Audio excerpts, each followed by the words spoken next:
What's up, everybody? You are tuned in to the Cris Style Ammo.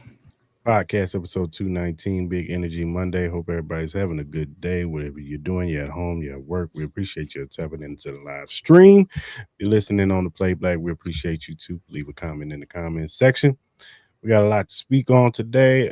We're going to talk some college football playoffs, some NFL, of course, NBA news. We're also going to do our top 5 Christmas movies. And we're going to do Maul's random news. And we're going to talk about a little bit about the Jake Paul and Anthony Joshua fight, what we saw. But until we get on all that, Maul, how you feeling, sir? Man, I'm feeling good, man. Had a good day off yesterday, minus my fantasy going to shit. So, I'm pretty, annoyed about that. But overall, man, had some good food with some good people. And ready for this holiday week, man, to be off. So feeling good, man. How about you? I'm pretty all right. You know what I'm saying? At least one of my leagues, I'm in the championship. So, you know what I'm saying? So, yeah. You could be in the championship if you had paid more attention to my league. I feel it, my brother. I feel it. I'm in so many leagues. I need to taper it down. It gets kind of hard. Mm-hmm. All right, man. Let's get into some NBA stuff. You got any NBA news for us? Yeah, I actually do.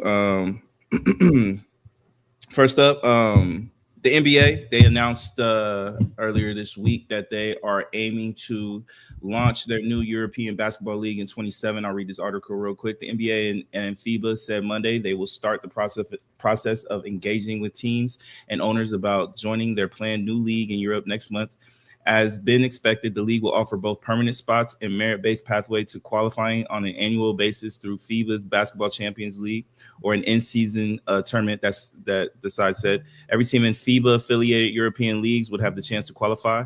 The format of the league respects European sports model principles by offering any ambitious club in the continent a fair pathway to the top.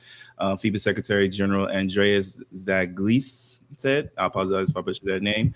Many details for the new league year are yet to be formalized, including when it will start. The working target has been October 2027 and how many teams will take part in the inaugural season.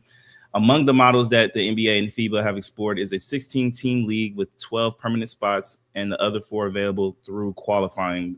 They're still discussing that, but it seems like we're heading in to beginning a new league. What's your thoughts with that, man? Do you think it help, especially with the talent that comes from over there, and do you think it can help, like aging superstars, potentially play longer?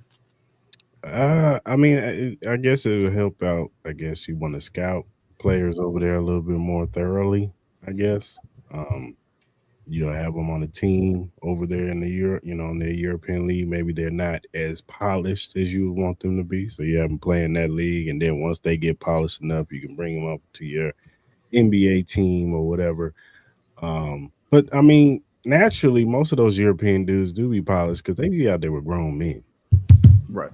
Like they be like 16, 17 playing with like 35-year-olds. Yeah. So them dudes usually, like Luka was already polished when he came over to the NBA. Like, them dudes, they be out there with grown men. So I don't know how much that's gonna help you scout some European dude over there. You know what I'm saying? This ain't like, respectfully like the WNBA where, it's a little bit different. Even though those girls be playing with grown women too, but still it's just a little different. But I guess, I mean, to me, it just seems like they just want more money. I mean, that's what it boils down to. Yeah, everything's about money, but I think it could garner some spaces for like younger players that need more development. They can go up over there. It gives younger athletes in high school who may potentially don't want to go to college have another outlet to potentially get some growth. Obviously, there's been a lot of conversations with AAU basketball and how that has changed the perception of American basketball. So maybe it can get some guys if they want to try the European style. As you said, you kind of talked about it. Luka Doncic, Victor Wembanyama, they're in these pro leagues so young. It could just be another outlet for them. I don't find an issue with it at all. Like at the end of the day, I do think that Adam Silver and the NBA, I think they do have a lot more focuses that they need to, I think, really pay attention close to with the NBA. I think the NBA is in a great spot. I know people always like to talk down on the NBA like it's in like some bad space. I just think they just don't know what they're talking about. That's just me personally, but I do think there are certain things that the NBA does need to clean up.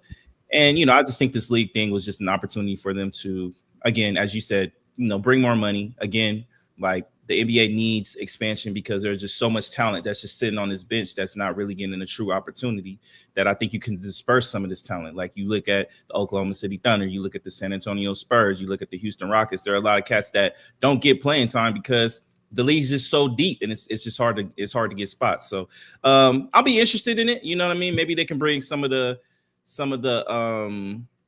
I guess I love the culture of FIBA basketball. If you have not seen like FIBA basketball play, man, the energy is just so it's insane. It's like one of those kind of like soccer matches, and they bring the energy. And I think that's one thing that European leagues beat out on, and a lot of sports leagues is in America is just that energy, the excitement, that just you see some craziness that gets involved with that. You know what I mean, with the flares and the rioting and stuff like that. We don't need that, but just the overall excitement with the game, stuff like that. I think that could be generated a little bit better over here.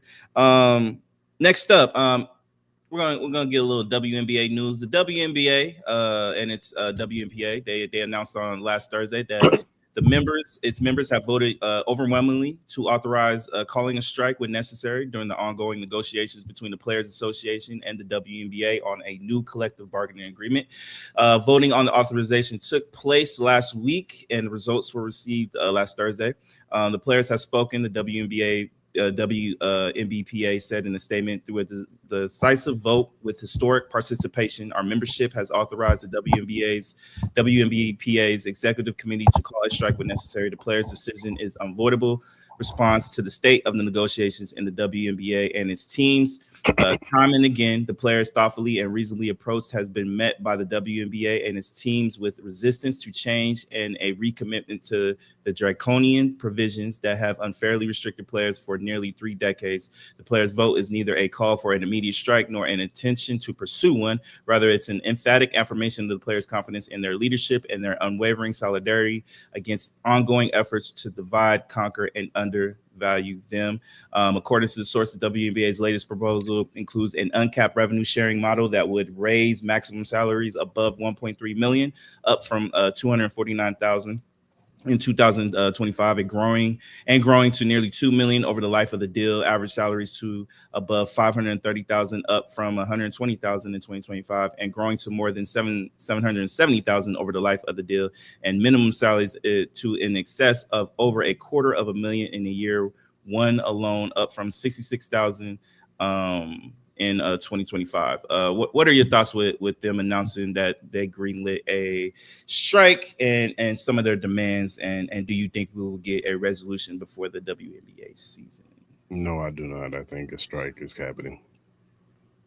They haven't. There's no talks of them even remotely close of anything, and it's been tension since before the season was even over. And they've spoke out against the president of the WNBA and or the commissioner, should I say, and they don't like her. They don't like the way she conducts business, and I don't know. I just think that until they can get that resolved, I think we get in a strike. So Do you hopefully think it that doesn't happen, but I do think you we think get. that could be a detriment to the progression of the league if that were to happen? Do you think that would kill any momentum? Uh, I don't know if it would kill the momentum, but it would delay the momentum. Mm, Like if it prolongs too long, like if it goes a whole year a yeah. strike, then yeah, that's bad. Then that's bad. But if they get something worked out, and I don't know, maybe they miss a couple of games, I think the league will still be fine. But if they miss a whole year of a strike, then yeah, that could hurt. That could hurt. That definitely could hurt. Yeah, I'm gonna be honest with you. I think you know me. Get what you can get. You know what I mean? With the WNBA, I'm very supportive of those ladies getting what they rightfully deserves. I also think that they need to be mindful of exactly. I know they're very mindful of exactly what they're asking for. I'm not saying they're just being unrational or anything like that, but I do think they need to pay in mind of just the progression that this league has made. It's made a tremendous leap of what we've the global perception of the WNBA in over a 3-year span, and you don't want to kill that. And I get it. You want to kind of fight for stuff. And from what I heard from the proposal, I don't think it's egregious what they're asking for. I think it's pretty reasonable. I don't think that they're asking for it. But again, you got to understand that the NBA has been supporting this league. The top NBA teams, so all the NBA teams have funneled money into the WNBA to be a product that they can have for the ladies. And we all know they want to be able to know that they're going to reap the benefits of the investments that they made into this league. So it's going to be a gradual process. We'll see. You know what I mean? They still got a lot of time. Like, it's like, obviously the season doesn't start until when did it start? Like May or June or something like that. So I think don't it start like right after the WNBA or the finals? Yeah, pretty much. So yeah, so I think they still got time. I don't know the exact date when they start, but they still got time. Obviously, when we will know if we're really going to get a strike when it starts getting closer to crunch time, because right now I don't think they have any like real sense of urgency to get a deal done currently right now, because obviously they're in the off season. So we'll see. Obviously, I would expect things to start maybe picking up by maybe end of March, maybe April, when things are starting to get a little closer and they got to really figure out what to do. So, we'll see, man. Shout out to those ladies. Shout out to the league, man. Hopefully they can figure it out, man, because I would love to see this upcoming WNBA season. I think it could be one of the best WNBA seasons. And obviously I want to see my Aces be able to defend their title, man. I think they got a really great shot and being able to do that. So we'll see what's up. And obviously that's delaying, the off season with free agency and stuff like that. So, that's a pretty exciting time too. Next up, got a couple more NBA news. The NBA, they outlined, trying to outline some new changes to injury reporting and prop betting. The NBA is attempting to reduce the value of inside information and combat performance manipulation as it reacts to the federal indictments of current player and head coaches, Chauncey Billups, Terry Rozier. In a memo that was sent to all teams last Friday, the league is considering potential policy changes to address tanking, increase the frequency of injury reporting, and restrict what sportsbooks offer, according to the memo. The NBA solicited input from teams and reviewed a set of proposed changes with the Board of Governors before identifying 6 areas for potential change, according to the memo, which was obtained by ESPN. In addition to tanking, injury reporting, and prop bets, the league plans to upgrade its educational program on gambling, adopt new measures to protect players, coaches, and team personnel from harassment from sports bettors, and enhance its ability to investigate unusual betting activity. What's your thoughts with this? Obviously, we've been seeing more and more, not just NBA players, MLB, NFL, with players getting caught up in some gambling allegations, and do you think stuff like this is inevitable? Do you think stuff like this will help with sports betting and potentially limiting problems like this with leagues and its players and coaches? Yeah, I think it could help.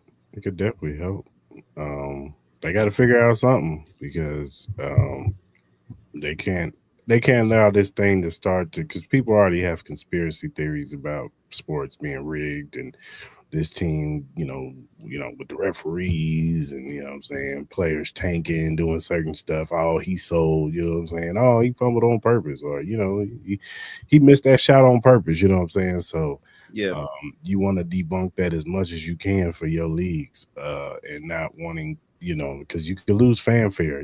People are still going to watch the sports regardless, but if it gets too bad, and to a point where we get more players getting arrested for tampering with their own individual numbers, then that could be a bad deal for fan bases, and people will start watching your product, because it's like, man, I can't even trust that this player is really, really out here playing. He might be, what I'm saying, trying to booster his money, his pockets. So, right.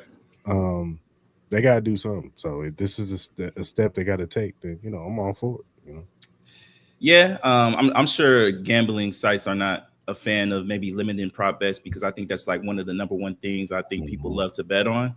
And then the money's just so large that I think that, look, these leagues are in bed with these gambling companies. They're in bed with the sports betting. It's what's making them this tremendous amount of money. It's what's getting players these tremendous deals that we've been seeing all throughout sports. So you know what? It is kind of what it is. They're going to have to find a happy medium with this. And at the end of the day, I just think that Look, I know there's been, there's always going to be conspiracy theorists, and there's always going to be people that assume the leagues are rigged and all that type of stuff. And even me, I've joked about it with your Chiefs and stuff like that. People have joked about it with the Patriots. People have joked about it with my Lakers, and now you see it with the Oklahoma City Thunder and stuff like that. But at the end of the day, ideally is that you are going to have some rogue people in your leagues that are going to do some stuff that potentially could, dictate point spreads and stuff like that. But I don't think that is the whole league. Like, I think people need to have the perception that one bad apple doesn't kill a whole group. You know what I mean? I think there are a lot of great people who try to honor the game and play the game the right way. And, it's just certain things that you can't control, but this isn't going anywhere at all. And people just need to get accustomed to it. And they just refine some rules and make it more stricter. Like, at the end of the day, these coaches and these players, they're going to put their careers on the line, because the moment you get caught up, you're going to be like Pete Rose, and you're going to get banned for the rest of your career. And your whole legacy, your career will be tainted for the rest of your life, i.e. like Chauncey Billups, i.e. like Terry Rozier, i.e. like whoever else has been involved. And obviously they're still going through the process and the allegations, like they're still alleged to be doing these things. But just even with that being attached to your name, we all know what it is, because we all know what society is. They're always going to put you in that light. So we'll see what's up. Two more news. NBA announced that viewership is up. More than 87 people in the U.S. have watched NBA games this season across NBC, Peacock, ESPN, Amazon Prime Video, and NBA TV. The most viewers in 15 years, and up 89% versus last year. What are your thoughts with this, man? Do you see the growth within the NBA? Do you think we can get back to the days where people view the NBA in a positive light? A lot of people have been, trying to clown on the NBA for, poor viewership. A lot of people like to compare the NBA to the NFL, but we all know the NFL is its own beast. What are your thoughts with this? Do you think this is obviously it's a great thing, but what's your overall thoughts about the viewership going up? I mean, it's a great thing. I mean, it's good to see that people are getting back to watching basketball. I think it's more platforms to be able to watch the sport now. You know what I'm saying? It's not just one. You got to get the NBA ticket to watch it. Like, you got more streaming sites that are showing NBA basketball now, so you're able to watch it, and a fan can watch their team. You know what I'm saying? At I guess you could say, a more affordable price now. You don't have to get the NBA ticket to go, watch your team, especially if it's a blackout date or whatever. So, I just think it's more platforms so people are able to watch it. And that's always a good thing. You know what I'm saying? You want your more prominent sports in the U.S. to be, have high viewerships. And, I'd say my things about, I'm not the biggest basketball watcher like I used to, but you know what I'm saying? I'm always going to be for the league to prosper, of course. You know what I'm saying? I still think that it's a good product, regardless of how I feel, as a whole about basketball, but I still think it's a good product. I still think there's great basketball players, and there's exciting games, and, good games to watch, you know what I'm saying? So, man, I think it's a great thing for sure. No, it's definitely an amazing thing. I think NBA being back on NBC, I think is a huge help. Obviously, I've always been not a big fan of putting everything on different streaming apps and stuff like that. It just makes I think I have a problem with that with the NFL as well. It just becomes so much, and it's just like, bro, I need this app to watch this, I need that app to watch this. Look, it's gonna be impaired on Thursday. You know what I mean? Like, it's gonna be games on here, they watch the late game on it. Absolutely, you know what I mean? Like, it's kind of crazy, but I think the one thing that I think the NBA, there's two things. I'm very happy that the NBA viewership is going up, and I think it will continue to go up. Me, I'm a big proponent that the product that's going on is great basketball, and we have a lot of great talent across all the leagues. Whether they're on bad teams or good teams, it's a lot of great players to watch. There are two things I wish the NBA would do better. One, they need to figure out the local blackouts issue. I hate that. Like, there's no reason why. Like, I never understood the rule for local blackouts. I get it. You want people to go to these games and stuff like that, but once you still want eyes on the TV, like, why would you black out Laker games for LA residents, for San Diego residents, for Las Vegas residents? Like, you would want those people, because majority of the heart of the fan bases will be in those areas. So why would you black that? Why would you black out any game? It's just, I think that's the most dumb idea ever. I don't care if people want, I don't understand the background and why people do blackouts. and maybe I should educate myself more. But even if I do educate myself more, there's no excuse for me to agree to that. I hate that. And then two, the NBA needs to learn, and I think they have been getting a little bit better of it, is to make their games feel like an event. That's one of the things that the NFL I think does great. They make their games feel like a big event. They make their games feel like it's something that you need to go watch. Like the Super Bowl, like they turned that into one of the most watchable sporting events that you have people that plan out parties, plan out your days. You even got people that are requesting the next day to be a holiday just because of just the amount of energy and the amount of time you invest into Super Bowls. We see Super Bowl parties that are just annual. It's like Christmas at the end of the day. That's like one of the more top favorite Sundays of the year. And I think the NBA needs to get to that, and especially with their playoffs and especially with their NBA Finals games, they need to make them feel like this is must watch. That you need to, you could be doing anything in the world, but this is something that you need to watch and see. And I think the NBA does need to get better at things like that. I think they have slowly progressed to get better at that. But those are just a couple things. But overall, man, I am excited with the product. Last but not least, I want to get my man's picks for the Christmas games, man. You know what I mean? I know you don't watch too much basketball, but with the way the NFL schedule is looking on Thursday, you may not have no choice, my brother, because them NFL games are hot ass, hot ass. So I want to get some of your picks. I'll give mine too.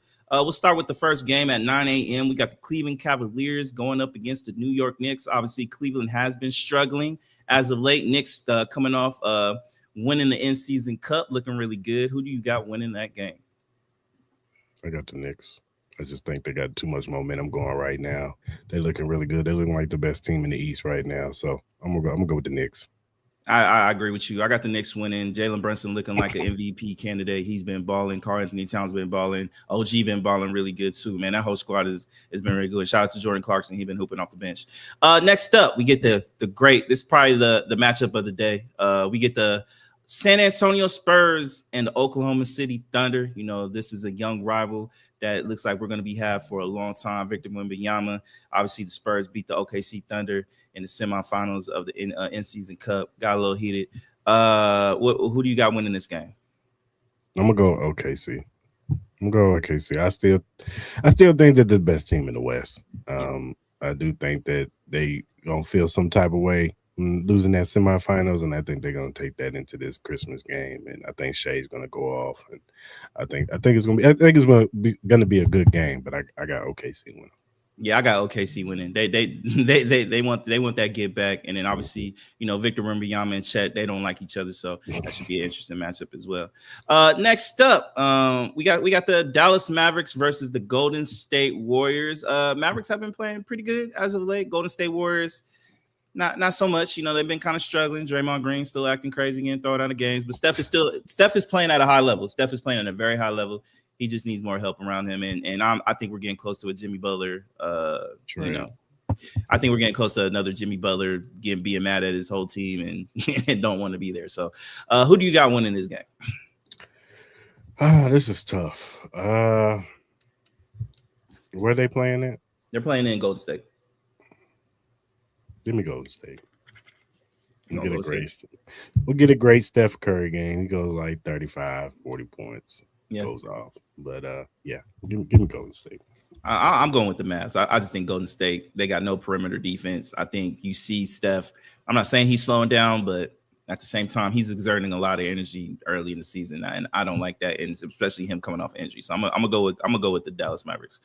Next up, I think this is probably the second biggest matchup of the day. We got the Houston Rockets versus the Los Angeles Lakers. Houston playing really good. They had the big win against the Denver Nuggets, but then they lost to the Kings last night. My Lakers got blown out by the Clippers on Saturday. Obviously, we had 4 starters missing. Austin Reeves, I think he might be back for this game. Luka, we got to see. He was dealing with the calf injury and stuff like that. And LeBron is already being passive-aggressive, saying that he doesn't want to be there, rather be at home. So, anyways, who do you got winning this game? This game is in L.A. Who do you got? I got the Rockets, man. I don't like your energy of your team right now, man. Y'all too drawn. Man, get rid of LeBron. Get LeBron off y'all team, man. He's sucking the energy out of y'all team, man. you know me, I'm ready for LeBron to get off my team, but I can't not root for my team. I think we're gonna surprise people. Hopefully Luka plays. I expect Austin Reeves to be back. I expect most of our players to be back for that game.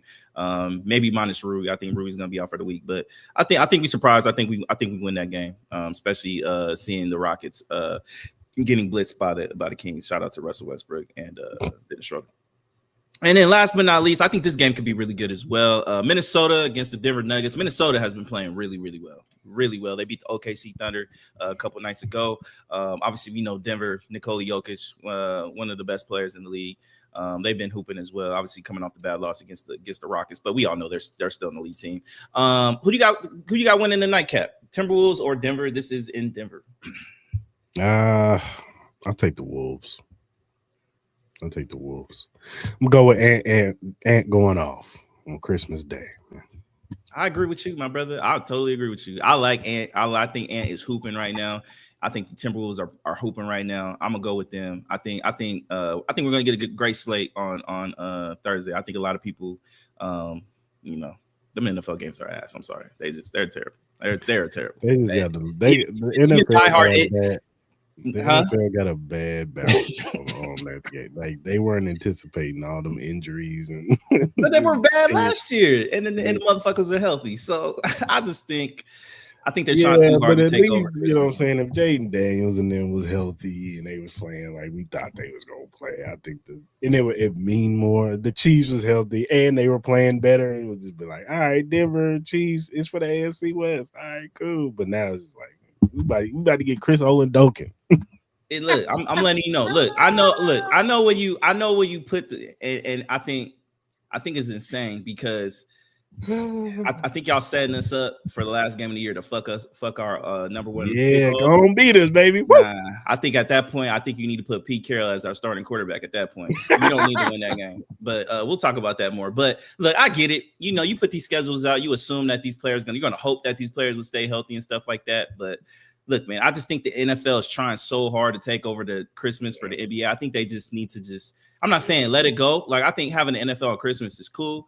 I think the NBA should compete with the NFL on Thanksgiving Day. I think they should. Like, I really do believe that. Like, I think college basketball doesn't, get away from that. I think you need to have a healthy competition. Look, I think that NFL Thanksgiving is your day. Let Christmas be the NBA. If y'all want to have one night game, fine. That's fine. Thursday night game or whatever day Christmas is. Yeah. You want that to be the night game, that's fine. Make sure it's a great matchup. Hopefully nobody's hurt or injured. Yeah. And you just have the one game on Christmas. You don't need to have three.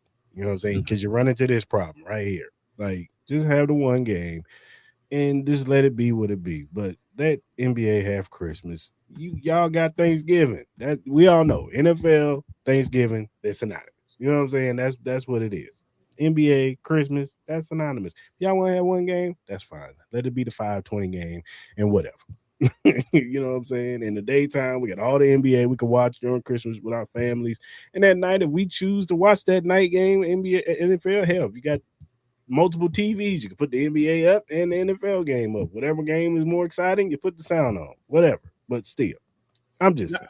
I agree with you. And on top of that, I think you run into situations where Christmas is a rotational day.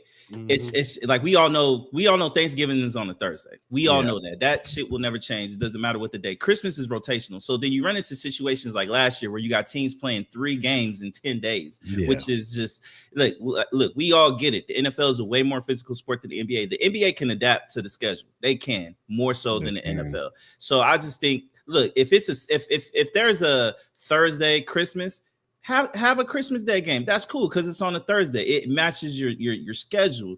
But if it's like on a Wednesday, if it's like on you got teams like last year, you had teams again played 3 games in 10 days. It's just Steelers, Ravens, Houston, like all 4 of those teams played 10 games. Yes. So it dilutes the product because then it's just like, all right, like, do we got to go hard the week before or do we take Christmas Day off? But at the end of the day, NFL, every game is a must win by this time of the year. So it kind of makes it really impossible, which puts players, which you say that you want to protect, that you say that you don't want to get hurt, put in situations where you come on, man, you play on And I get it. They try to fit the schedule where they have teams play like that Saturday. And then I think that's what happened last year. They played Saturday and then they'll go ahead and they played that Wednesday or something like that. Yeah. But even then, it's just, it fucks up the body clock. It just messes shit up. And luckily last year, like we didn't have any serious injuries from what I remember, but the games were so badly played that no one wanted to watch that. They were all blowouts. Yeah, they're all blowouts. We blew out the Steelers. I forgot who else played that day. It was the Ravens and Texans. Like that game was horrible. It was the Ravens and Texans game. That game was horrible. So look, if the Christmas falls on a Thursday, have a game. That's cool. Have your regular Thursday night game. If it falls on a Friday, cool. Have your Amazon Prime Friday game. Falls on a Saturday, cool. Sunday. You still get 4 days out the week. Now, 3 years out the year, you may not have a Christmas. That's cool. That's cool. Have an after Christmas Day game or something like that. Have something like that. You know what I mean? Because people are still off. People are gonna still have the opportunity. People are gonna watch football. But yeah, that's just me. But overall, that's it with my NBA news. For sure. All right, man. Let's recap the college football playoffs first round. The games happened on Friday and Saturday. So Friday we had number 9 Alabama versus number 8 Oklahoma. Alabama rallied from a 17-point deficit and they to win by a defensive touchdown. They had a pick 6 off of Mater, and then they capitalized over Oklahoma's miscues. Hey, man. It was looking bad for Alabama for a minute there, but then they rallied back and they won the game and end up pulling away 34-24, man. And they looked good in the second half. You know what I'm saying? So shout out to Alabama, Oklahoma. You gotta go back to the drawing board, Cyrus. Mm-hmm. Yeah, look, I think that was a tough loss for Oklahoma. You had that in the bag. You're up 17-0. You guys look like the well-oiled machine. Ty Simpson looked like he was very skittish. You know, we got terrible, but some switched, and in that second quarter they were able to get a couple. I think that pick really was bad. I think that kind of really turned the game. It did. And it just kind of went downhill from that. And then when 50 Cent came out, like it was over. Because if you haven't heard that story, Alabama, they listen to Many Men.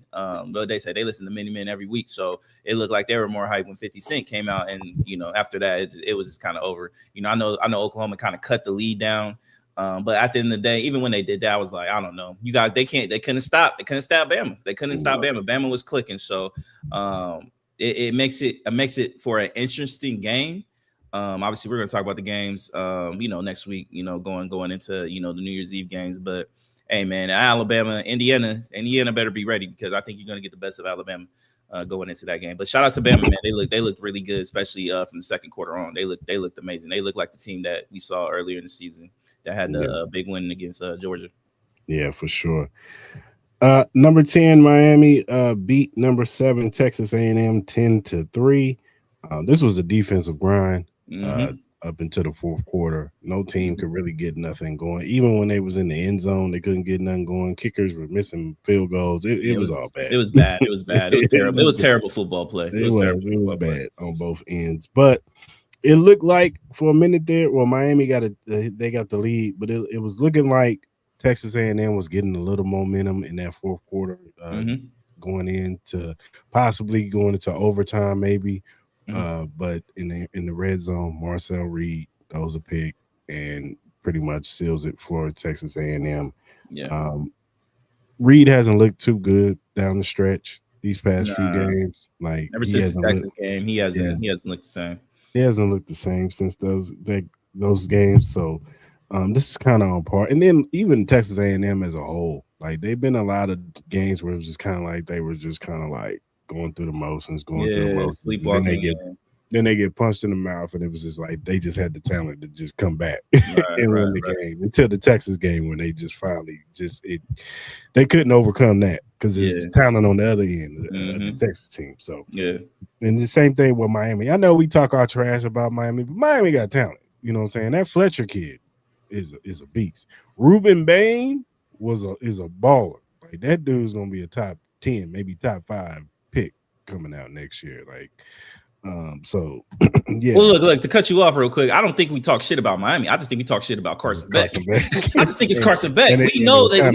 And it's kind of on par. Yeah, you know what I mean? It's like, I think, yeah, it's like, look, I know Miami is ultra talented. That D line is really good. I think that defense played really well. We know the kind of weapons they got on the outside and in the backfield. It's Carson Beck we don't trust. You know what I mean? And, you know, at some points, Mario Cristobal, like, we seen him make some sketch calls. Like, you know what I mean? So it's just like, you know.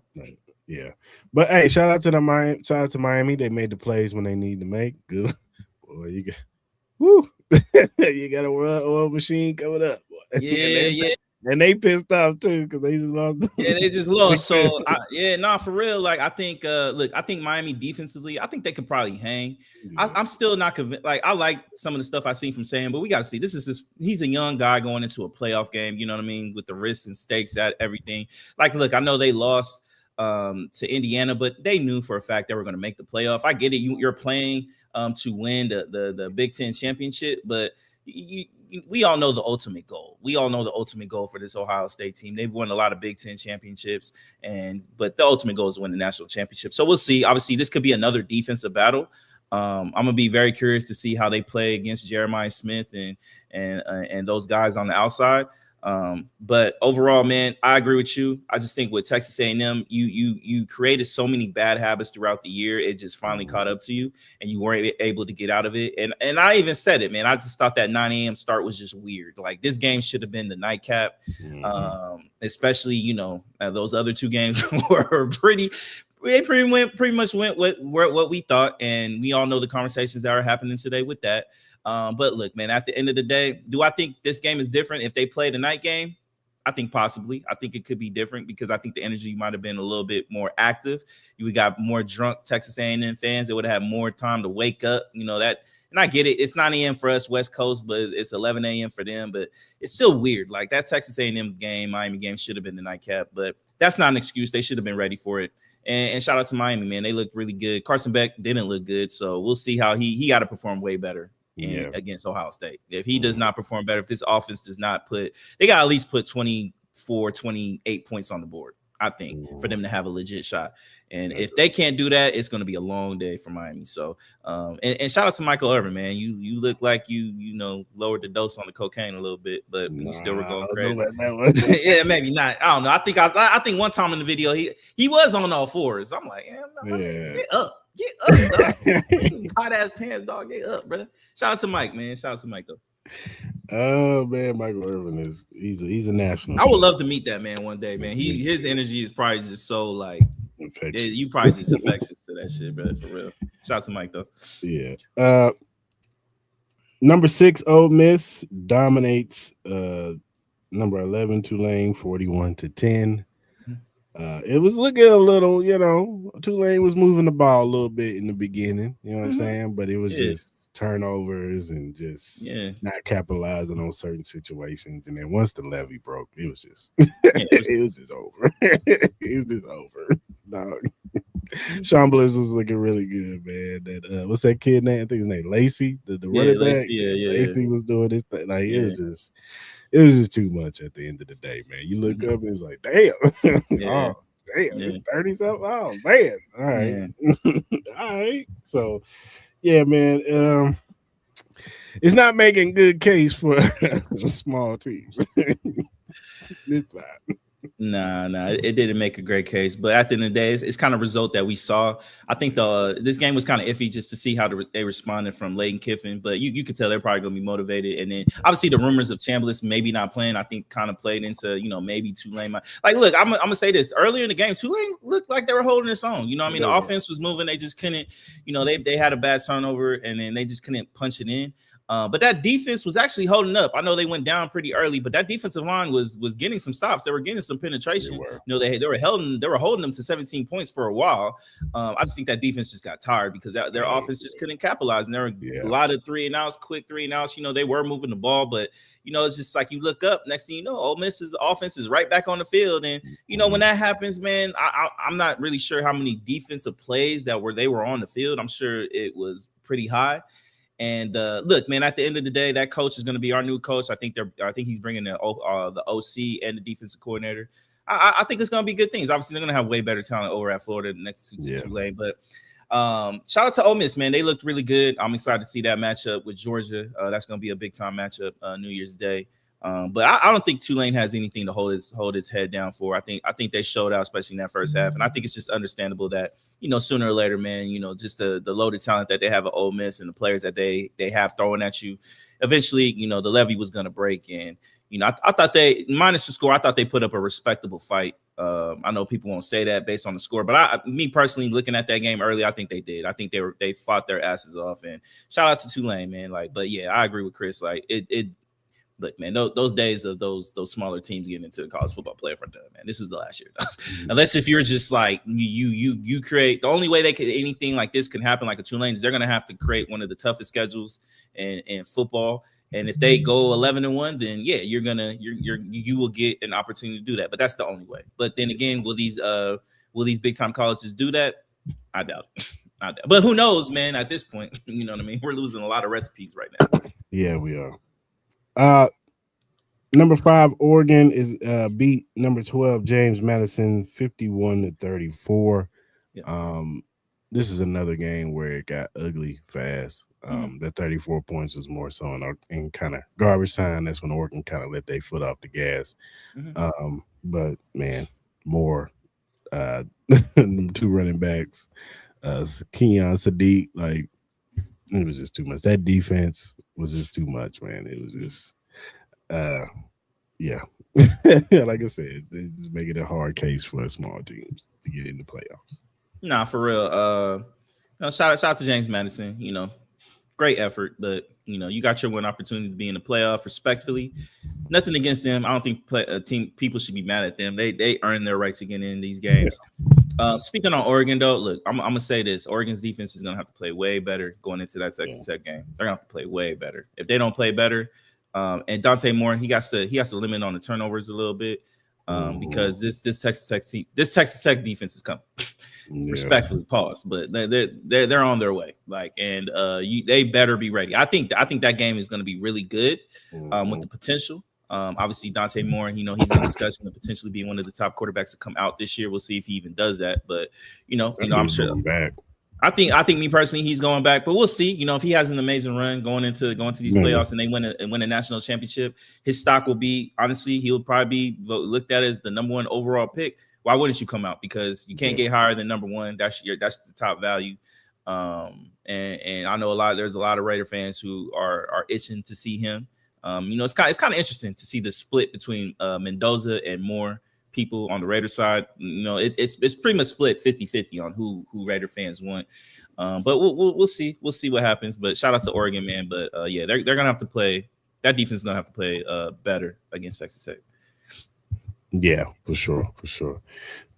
Which you got New Year's Eve. You got Ohio State versus Miami. I think both of us probably will pick Ohio State in that game. I know we did our brackets on last Wednesday, so I see Ohio State going forward in that game. I think we picked Texas A&M to beat Miami, but yeah. Regardless, I got Ohio State. Yeah. I think I would probably take Ohio State in that one too. But we'll never know, man. Arlington, Texas, the home of Michael Irvin. He's there. I think there's gonna be a strong showing of Miami fans. There's gonna be a strong showing of Ohio State fans. So we'll see about that game. But it's a great way to kick off the new year. And then you got New Year's Day. We both got Texas Tech going to the national championship, so we both picked them to beat Oregon. I think it's going to be a good game, but I still got Texas Tech winning. My mind hasn't changed on that. Indiana versus Alabama, that could be interesting. That could be a very interesting game. I don't know who wins that one. I don't either. I don't know. Especially the way Alabama looked that second quarter on. I don't know. Yeah. Ugh. I don't know. I'll get back to that one. Yeah. Georgia and Ole Miss. I think this is gonna be a really good game too, but I'm still rolling with Georgia because I got them winning the national championship. So I agree with you. I'll give slight to Georgia. I think I think Ole Miss is playing really well. I think they're. I Yeah. think the one thing that can change a lot of things is just the motivation of how Lane Kiffin left, and the motivation of them wanting to prove that they don't need Lane Kiffin. So, got to take that into account. But I think that game could be all time. I think they got the schedule right. I think the way they laid out the schedule is very correct. The Miami Ohio State game, that could be one of the games where you potentially could see maybe a blowout in that game where things don't go Miami's way. I think the rest of the games the Oregon, Texas Tech game, Alabama, Indiana, Ole Miss, Georgia, I think those are all games that could come down to the wire. Yeah, I agree. Can't wait. All right, man. We'll see, man. All right, man. Let's take a quick commercial break and we'll be back. Introduce yourself to Magnet, the ultimate sports drink. Are you ready to take your performance to the next level? Do you want a sports drink that eliminates the muscle cramps and fatigue when working out or training? Meet Magnet, the sports drink designed for athletes who refuse to settle for mediocrity. It's power-packed electrolytes and rehydrates and restores balance with their scientifically formulated blend with magnesium that fights fatigue and boosts endurance. It has natural ingredients made with real fruit extracts and no artificial colors or flavors because your body deserves the best. It has delicious flavors like mixed fruit and watermelon that keep you revitalized and ready for action. It will boost your performance with essential vitamins and minerals. Magnet fuels your workouts, helping you crush your goals. Join the Magnet movement whether you're training, competing, or simply staying active. Magnet is your go-to refreshment for peak performance. You can order it now on our direct link at drinkmagnet.com. Also, use promo code Cris Mal to get $5 off your purchase. So don't wait. Again, that promo code is Cris Mal to get $5 off your purchase. Get Magnet, push your limits, fuel your passion.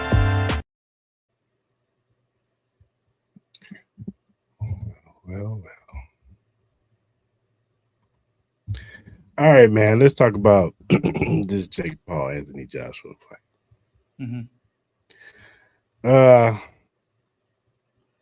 This was no surprise to me and Mo.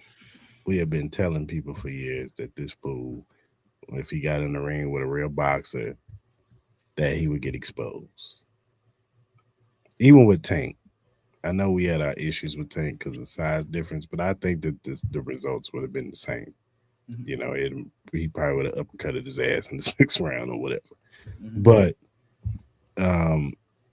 Jake and this whole thing about we got to give props to Jake Paul for getting in the no, I don't have to give props for that. He looked terrible. He did a bunch of that was running. Some of the stuff that y'all be claiming people be running and they just be moving and boxing, that was running. He ran for like 5 rounds. Then in the middle, when he got tired, he was damn near trying to tackle Anthony Joshua. Yeah. On his knees half of the time. Finally, the ref got tired of that shit. It was like, man, you want to cut this out. And then finally, he got caught with the right to the jaw. If you see the pictures, his face looks fucked up right now. So yeah, two broke his jaw in 2 places. Yeah. So here's my thoughts, man. You got your money, Jake Paul. The jig is up. Go ahead, just be a promoter, man. You can still promote the ladies like you've been putting on, and we appreciate that, man. The Alicia Baumgartners and the Amanda Serranos and you know all those women that been doing their thing on your cards, man, putting on good fights. You could still be the spokesman for that and be the promoter that where the women fighters want to come over, and even male fighters, whatever male fighters that want to sign under your promotion and on Netflix and want to get some fights. You want to promote big fights on Netflix through your company.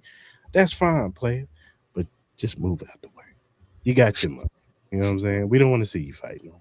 I don't want to see you fight some, you know, other YouTuber. I don't want to see you fight some ex-UFC fighter. We see what happens when you get in there with a real fighter. So just move out the way. Be a promoter. You got your money. Congratulations. Move on. I totally agree. I think the start of this matchup was kind of laughable to me because there were so many moments where Anthony Joshua had him set up in the corner and he just wouldn't throw. I know there has to be a provision in that contract that you got to at least allow this man to survive 3 rounds. at the end of the day, Joshua finished him off the way he needed to. I'll give Jake Paul this, man. Like, he did connect Anthony Joshua a couple times where I did get a little like, is this motherfucker gonna get knocked out? Because we all know Anthony Joshua has a glass jaw. But at the same time, I just don't think Jake Paul had that power. If it was a real boxer, there were some connections where I think like Anthony Joshua is on the ground.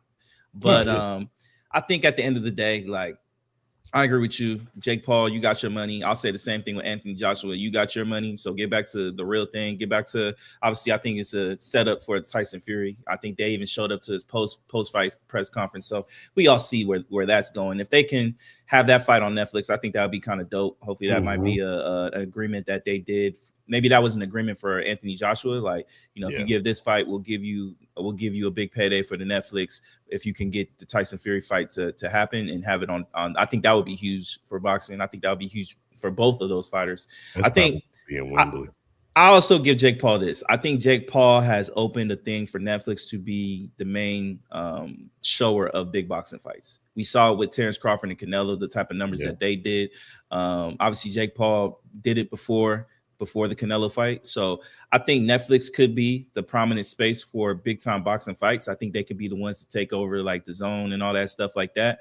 And if that's the case, I would love that. I think Netflix and their and the product that they show, big time events, like, I love it. I love the video quality. We acknowledge that when they first got WWE, the video quality that they have. I'm not mad at the commentators that they have. Obviously, they're signing great talent. Obviously, they got my favorite girl, Ellie Duncan, being a part of their sports cast. I can't wait. Hopefully, she could be part of. I would love to see her being part of the boxing world. I think she would be great at that. She would remind me. She would remind me of like a Rosie Perez, because we all know how educated Rosie Perez is.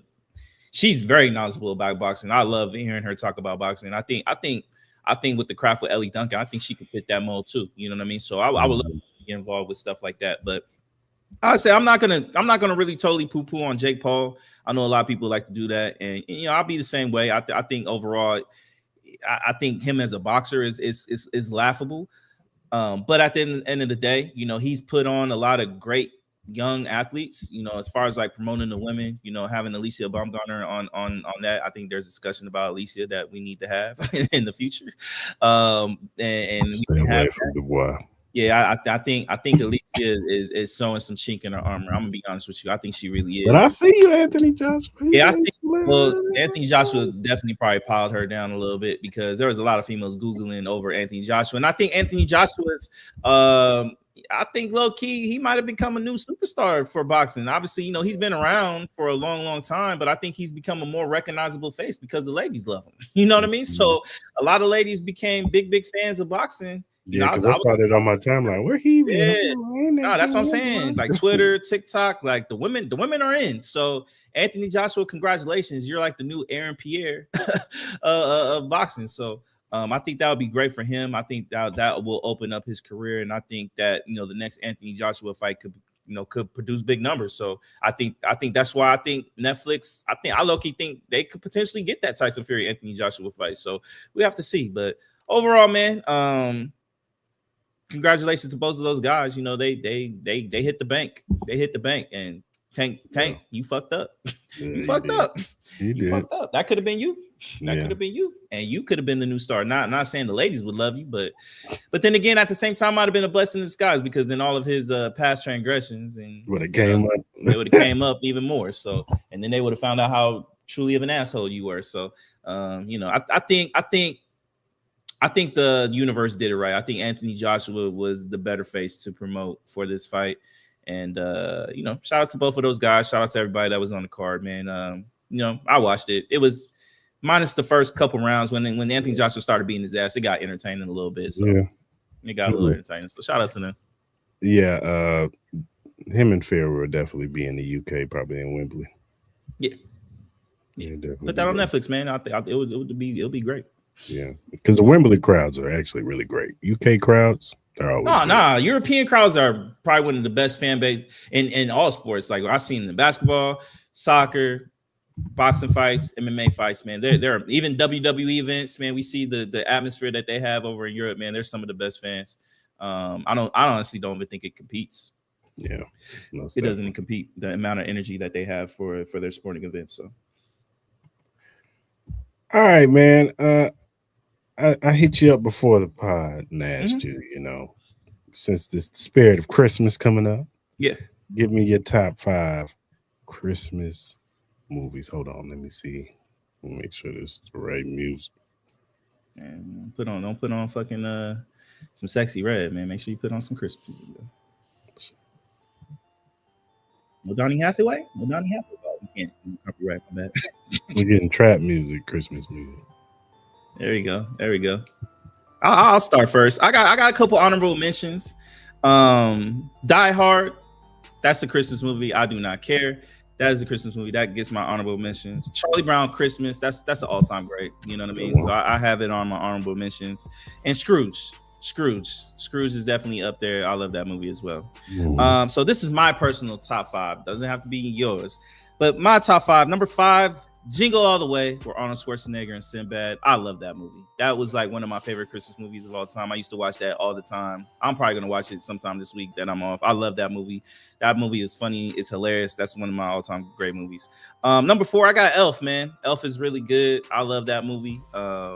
We all know what kind of a how hilarious that was. So I have Elf right there. Number 3, I got Friday After Next. Man, that is the black cultural to me funny Christmas movie of all time.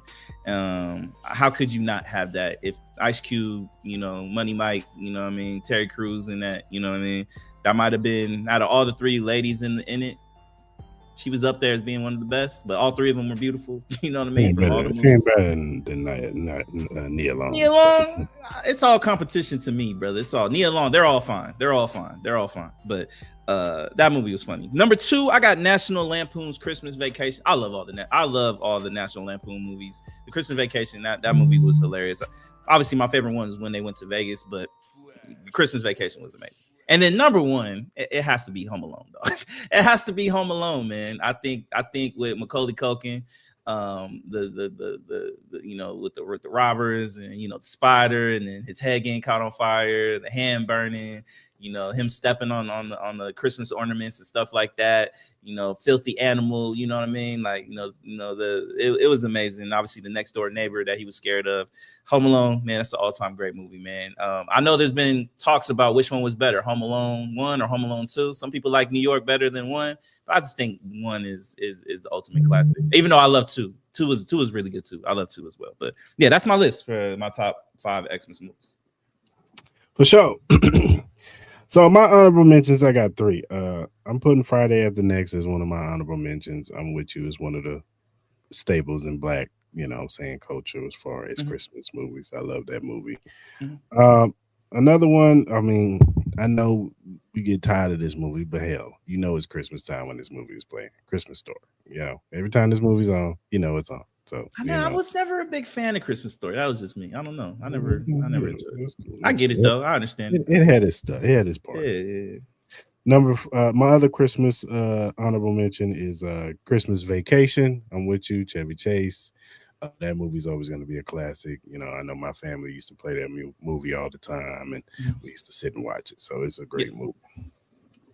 One more honorable mention that I think is an underrated Christmas movie is This Christmas with Chris Brown, Idris, Regina King. Yeah, it's all good. that. That's cool. That was, Yeah, it's it was cool. Columbus Short and all that. Yeah. I thought that was a really good movie, man. Yeah. I saw that. I saw that maybe a couple weeks ago. Yeah, it's cool. It's cool. Yeah. It's cool. Number 5, I got The Grinch, Jim Carrey version. Man, come on, man. That movie was a classic. My man Jim Carrey played that Grinch role to the T. He did. You know what I'm saying? So I got to put that on there. Number 4, I got The Santa Claus with Tim Allen. You know what I'm saying? The first one. The second one was cool too, but the first one was a classic to me. I love that movie. Number 3, I got Jingle All the Way. Sinbad made that movie. Arnold did too, man. Arnold was good in that. Sinbad was probably the star, but Arnold was good too. Arnold was really good. He played a good role as the dad. And so was my man. What was my man with the glasses? What's his name? Phil Hartman. Yeah, he passed away, but yeah, he was good too. Being a creepy dad. I like Phil was good. Phil Hartman was good. Rest in peace. Number 2, I got Scrooge. Let me tell you something. Scrooge is one of my favorite movies, not just Christmas movies. One of my favorite movies of all time. Yeah. Like Bill Murray. He Morris, he's a great, yeah. And then number one, I got Home Alone 2. I like Home Alone 1. And it's close. But I like Home Alone 2 just slightly a little bit better.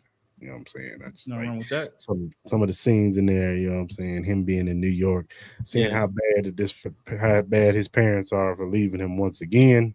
Mm-hmm. It was just a great movie, man. But Home Alone 1 is still a classic. Yeah, for sure. For sure. Are you one of those types that Die Hard is not a Christmas movie? No, I got to ask this question out there. Yes, it is. Christmas movie. So shout out to those movies, man. Leave your movies in the comment section if you're listening on the playback, or if you're listening right now. Mm-hmm. Christmas movies, man. All right, man. Let's do our BetUS Surefire Picks.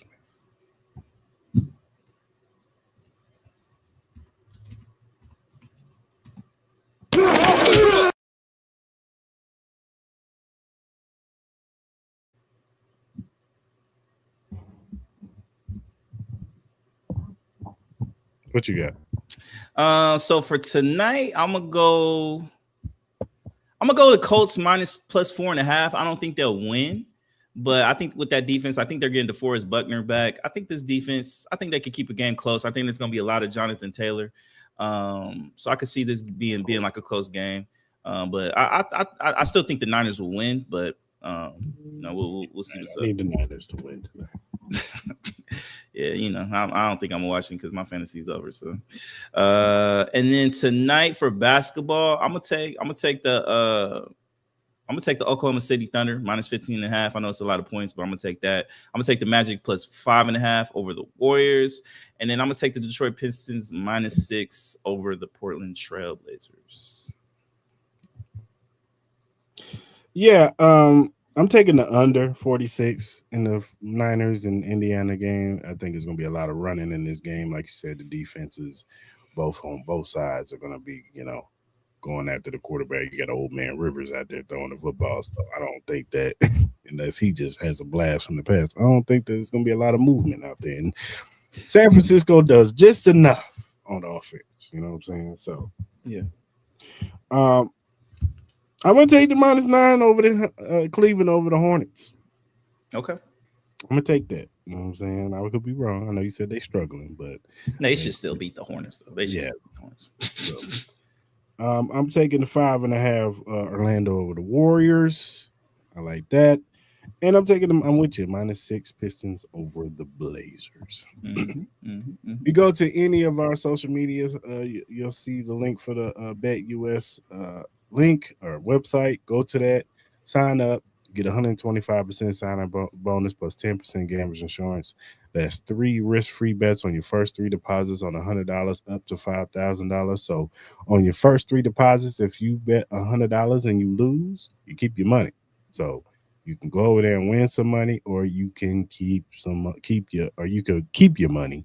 But go up, sign up to BetUS and tell Cris Style Mal sent you. That does it for our BetUS Surefire Picks.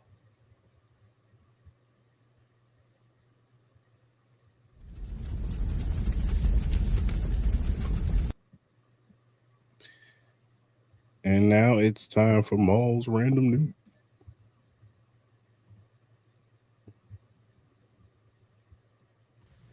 It is now time for Mal's Random News.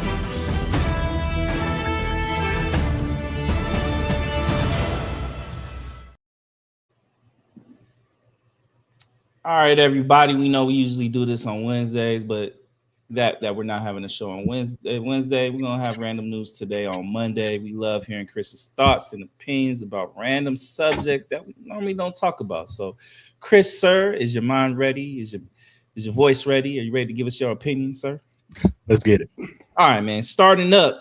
Yesterday, if people did not notice, during the Steelers and Lions game, DK Metcalf had a little incident with a Lions fan yesterday, grabbing him and punching him. Obviously, we don't know the details and what was resolved. We don't know what the fan said to DK Metcalf. We heard Chad Ochocinco says that the fan said the N-word and then called his mother a C-word. The fan said he just called him by his government name. we gotta figure out what really happened. And then also, Cam Newton also had a comment that NFL players need to be more protected from situations like this. What is your overall thought with everything, and with Cam Newton's comments, with the incident, and what do you think, if any, suspension should DK Metcalf get? Man, this is tough, man, because as an NFL football player, I know it's tough, fans yelling crazy stuff at you, but at the end of the day, you kind of got to have the tough skin to be able to withstand that. Maybe you shouldn't go. Maybe they shouldn't have. It's hard to not say they shouldn't have the access, because I know when you score a touchdown, you want to get the football to the fan, or you see a kid in the front row, he's cheering with your jersey on, you give him the football, or even just a grown fan, a woman, man, whatever. Um, but you just got to be mindful, man, when you're going over there engaging with fans. They can say some crazy stuff, and there's reports out there that he's had history with this guy. Yeah, Like, this I ain't the saw that first too. incident with this guy. So, I don't know. It's a sticky situation. I don't. You got to be careful, man. I know fans say crazy stuff, but unless he puts his hands on you, I don't think you should have punched him. Like, I think you got to keep your composure as a professional football player, and as one of his teammates, somebody got to go over there and be like, "Hey, DK, you got to chill, bro. Like, it ain't worth it. It ain't worth your paycheck. It ain't worth you missing a game. We Because need you're still in fighting for playoff contention. So and you're the best offensive talent that they got, receiver wise. You know what I mean? So that's what I'm saying. Like, we need you, bro. So you got to keep your composure, man, when it comes to those situations, and just let the fan talk. He gonna say what he gonna say. This is the only time you're gonna see this dude. Like, after this, we won't see this dude no more. So let him say what he got to say. But yeah, I just think that, look, the fans gonna be fans, and they gonna heckle you. They gonna say what they gonna say. Some of it can get out of line, and saying racial slurs and talk about your family and all that stuff. I think that shit is out of bounds. Keep it within the lines of football. Hey, you suck as a football player. You're trash. You drop the pass. You suck. Oh, whatever. That type of stuff, that's within the game of football. You know what I'm saying? Whatever sport that you're watching. Once you get personal and start talking crazy, I think that person should at least be kicked out of the game. I don't know about banned, but kicked out of the game. Get him out of here, man. If he's doing, if all the fans are around him and security comes up and investigates, like, nah, he was saying some crazy stuff, then get him out the game. You don't need to be there. We don't need that type of energy in the stadium. But if you just regular banter, heckling, hey, DK, you suck, like, that's different. You know what I'm saying? But as far as DK goes, he got to learn to keep his composure. Now, if dude had put his hands on him, slapped DK, and then he retaliated with a punch, oh, you get what you asked for, player. You know what I'm saying? DK is 6'4", 250 pounds. You know what I'm saying? You want to engage, that's different. But he didn't do that. It just looked like they was talking.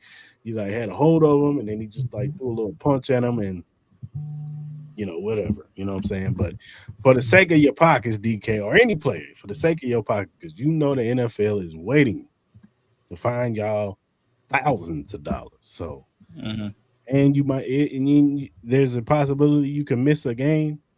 Like, you need this game because the Ravens are right at your heels, even though they lost last night. They still right at your heels. So you don't want to give them a leg up for them to get the division. So I'm just saying. You think he gets suspended? Yeah, because of him putting his hands on a fan. Had he just like held him and then like kind of like nudged him or whatever, I think it'd have been different. But he actually closed and threw a punch at him. I think it's a game.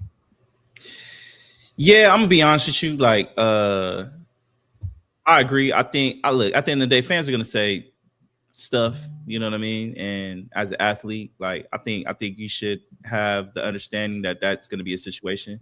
I do agree that fans should. There is a certain line that you can't cross. You know what I mean? If it's true what Shadow Cinco alleges, that from what he heard, if he did say the N word, if he did say the C word about his mother, then I think the natural reaction is to react that way. But I think with the fact that DK Metcalf walked all the way over there, I would get it if my man ran onto the field, said that stuff, and you were just protecting yourself. Walking all the way from where the bench was to go all the way over there, hold him and throw a punch. That's something the NFL can't allow. And I don't care what the situation is. I think they do. I think the NFL should have a situation kind of like what the NBA does. They'll give fans that are near courtside, they'll give them a warning.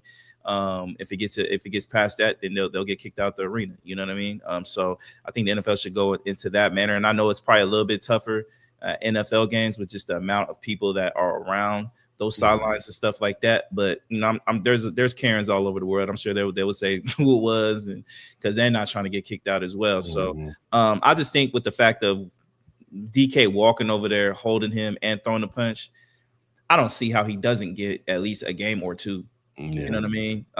Honestly, I think they might be light on him just because of the situation that they're close to the playoffs. But in reality, he should probably get suspended for like 4 games for that, because you're literally going into the crowd and you're putting your hands, because now you become a liability. You become a liability for the league. And you become a liability for yourself, because now that fan can sue. He can sue the Pittsburgh Steelers. He can sue the Detroit Lions. He can sue the NFL, and he can sue you because of just your situation where you had a small mental relapse. You know what I mean? And I understand, man, if he says some wild stuff like that, I get it. I understand, like, that man should get his ass whooped for saying stuff like that if that is true. But you just don't put yourself in that manner. You talk to your team security, you talk to that arena security, and you get that man escorted out. And that's what you properly do. You know what I mean? I know a lot of people like to talk mess about LeBron, you know, getting fans kicked out and stuff like that. But if it's in the manner of that realm where they're saying something egregious about your family, or, you know, they're asking you to go die or something like that, then yeah, you need to get escorted out. But if you're calling me that I'm suck, you know, stuff like that relates to basketball and stuff like that, then, you know, there are certain players that need to just grow up. Like, that's part of the game. But we'll you got a dude that's guarding you telling you that, man, you trash. Yeah, man. you know what I mean? You trash. Some people that's guarding you say some wild shit. We saw that with Kevin Durant and Bruce Bowen over the weekend. You know what I mean? Where Bruce Bowen got into his feelings talking about Kevin Durant stepped over the line, and Kevin Durant is like, yeah, we compete, motherfucker. I am going to step over the line. And it just shows that you ain't mentally ready for it. So why you talking shit? So, you know, even NBA players, you know, and players, you know, they do it too. So we'll see what happens, but I do fully expect that DK Metcalf will get suspended at least a game, and if it's just a game, he's very lucky. Like, because it honestly should be multiple games. Well, they want that. They want that last game. He'll be back. I'll say this: he'll be back for that Ravens game at least. He'll be back for that Ravens, because most likely that could be potentially their Sunday night last game of the year type thing. So we'll have to see. All right, next up, I want to make this fun. You know what I mean? Obviously, the Christmas Day games are terrible for the NFL. So I'm going to ask Chris, out of all the games, if they force you to go to a game, I'm talking about you got to sit in the elements, right in front row, which game would you be willing to go to? And I know you're a Chiefs fan, but we know how cold it gets in that motherfucker. Would you rather go to the Dallas-Washington game, the Detroit Lions-Minnesota game, or the Broncos-Chiefs game? If you had to be forced to go to a game. Who's the home teams in the other games?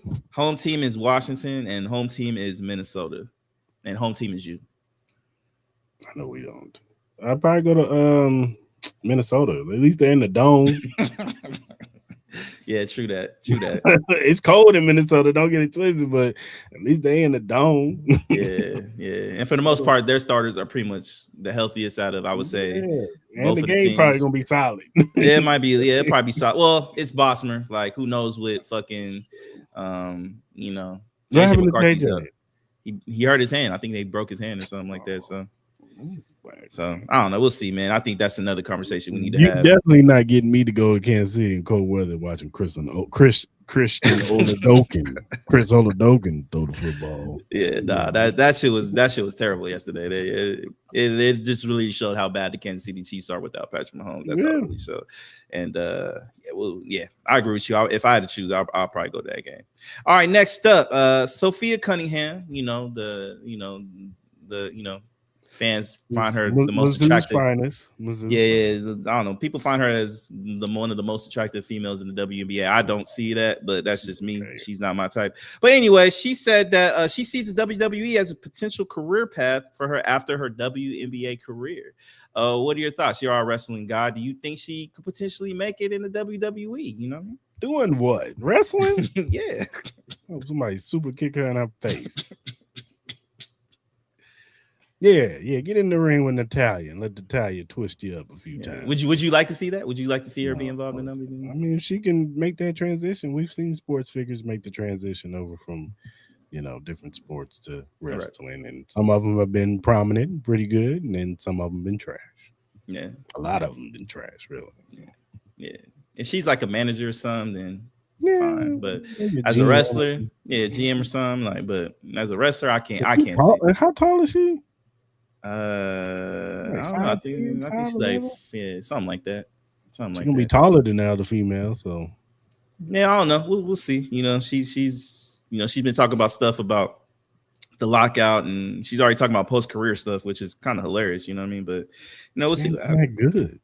Yeah, she's not good enough. But we'll see what happens. Next up, yesterday was Samuel L. Jackson's 77th birthday. Happy birthday to the great Samuel L. Jackson. So my question to you is, what is your all time favorite Samuel L. Jackson? Yes, they're dying. I hope they burn and hit. No, I'm playing out that movie. That is a good movie, Time to Kill. Oh man, that's a difficult one. He has a lot of great movies, man. A lot of great movies. A lot of great movies. Pulp Fiction is up there for me. Pulp Fiction, Shaft. Shaft. Of course, his role in Django, even though he was a Yeah. coon, but still, he played that role to a T. Snakes Even on the plane. Hateful Eight was not Hateful bad. Eight was really good. Some people like snakes on the plane too. Some Okay, people ain't like going snakes. that far. Ain't going that far. The Negotiator. Was he on Negotiator? Negotiator. Yeah, Negotiator yeah. was really good. He was good in that too. Oh man, I Star don't know, man. Wars. He was in Star Star Wars too. Wars. Yeah, he was solid in that. I mean, he was just one. He's an overall great. Coach actor. Carter, was it Coach Carter? Yes, Coach Carter. Yeah. That's my movie right there. Coach Carter was really good too. I love Coach Carter.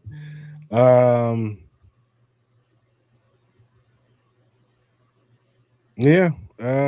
It's hard, man. It's difficult. And stuff. It's a tough one. I'd probably say Pulp Fiction. I say Pulp Fiction. Yeah. I agree with you. I would say Pulp Fiction as his whole movie, as him as being the ultimate star. I think it has to go with either Coach Carter or Negotiator for me. Yeah. As him being the true star of the movie. You know what I mean? He did his thing in Coach Carter too. He did. No, Negotiator was fire too. Negotiator was hella fire. It was hella fire. But shout out to Samuel L. Jackson for his 77th birthday, man. Shout out to him, man. Hopefully he's in good spirits, good health. Next up, how did I forget Avengers? Yeah, Avengers too. You know what I mean? Like even Star Wars, like he was really good in Star Wars. Jackie Brown, that was a good movie. Jackie Brown was really good too. Yeah, Jackie Brown was really good. Kingsman, he was good at Kingsman. Mm-hmm. Oh, this is an underrated movie right here. Long Kiss Goodnight.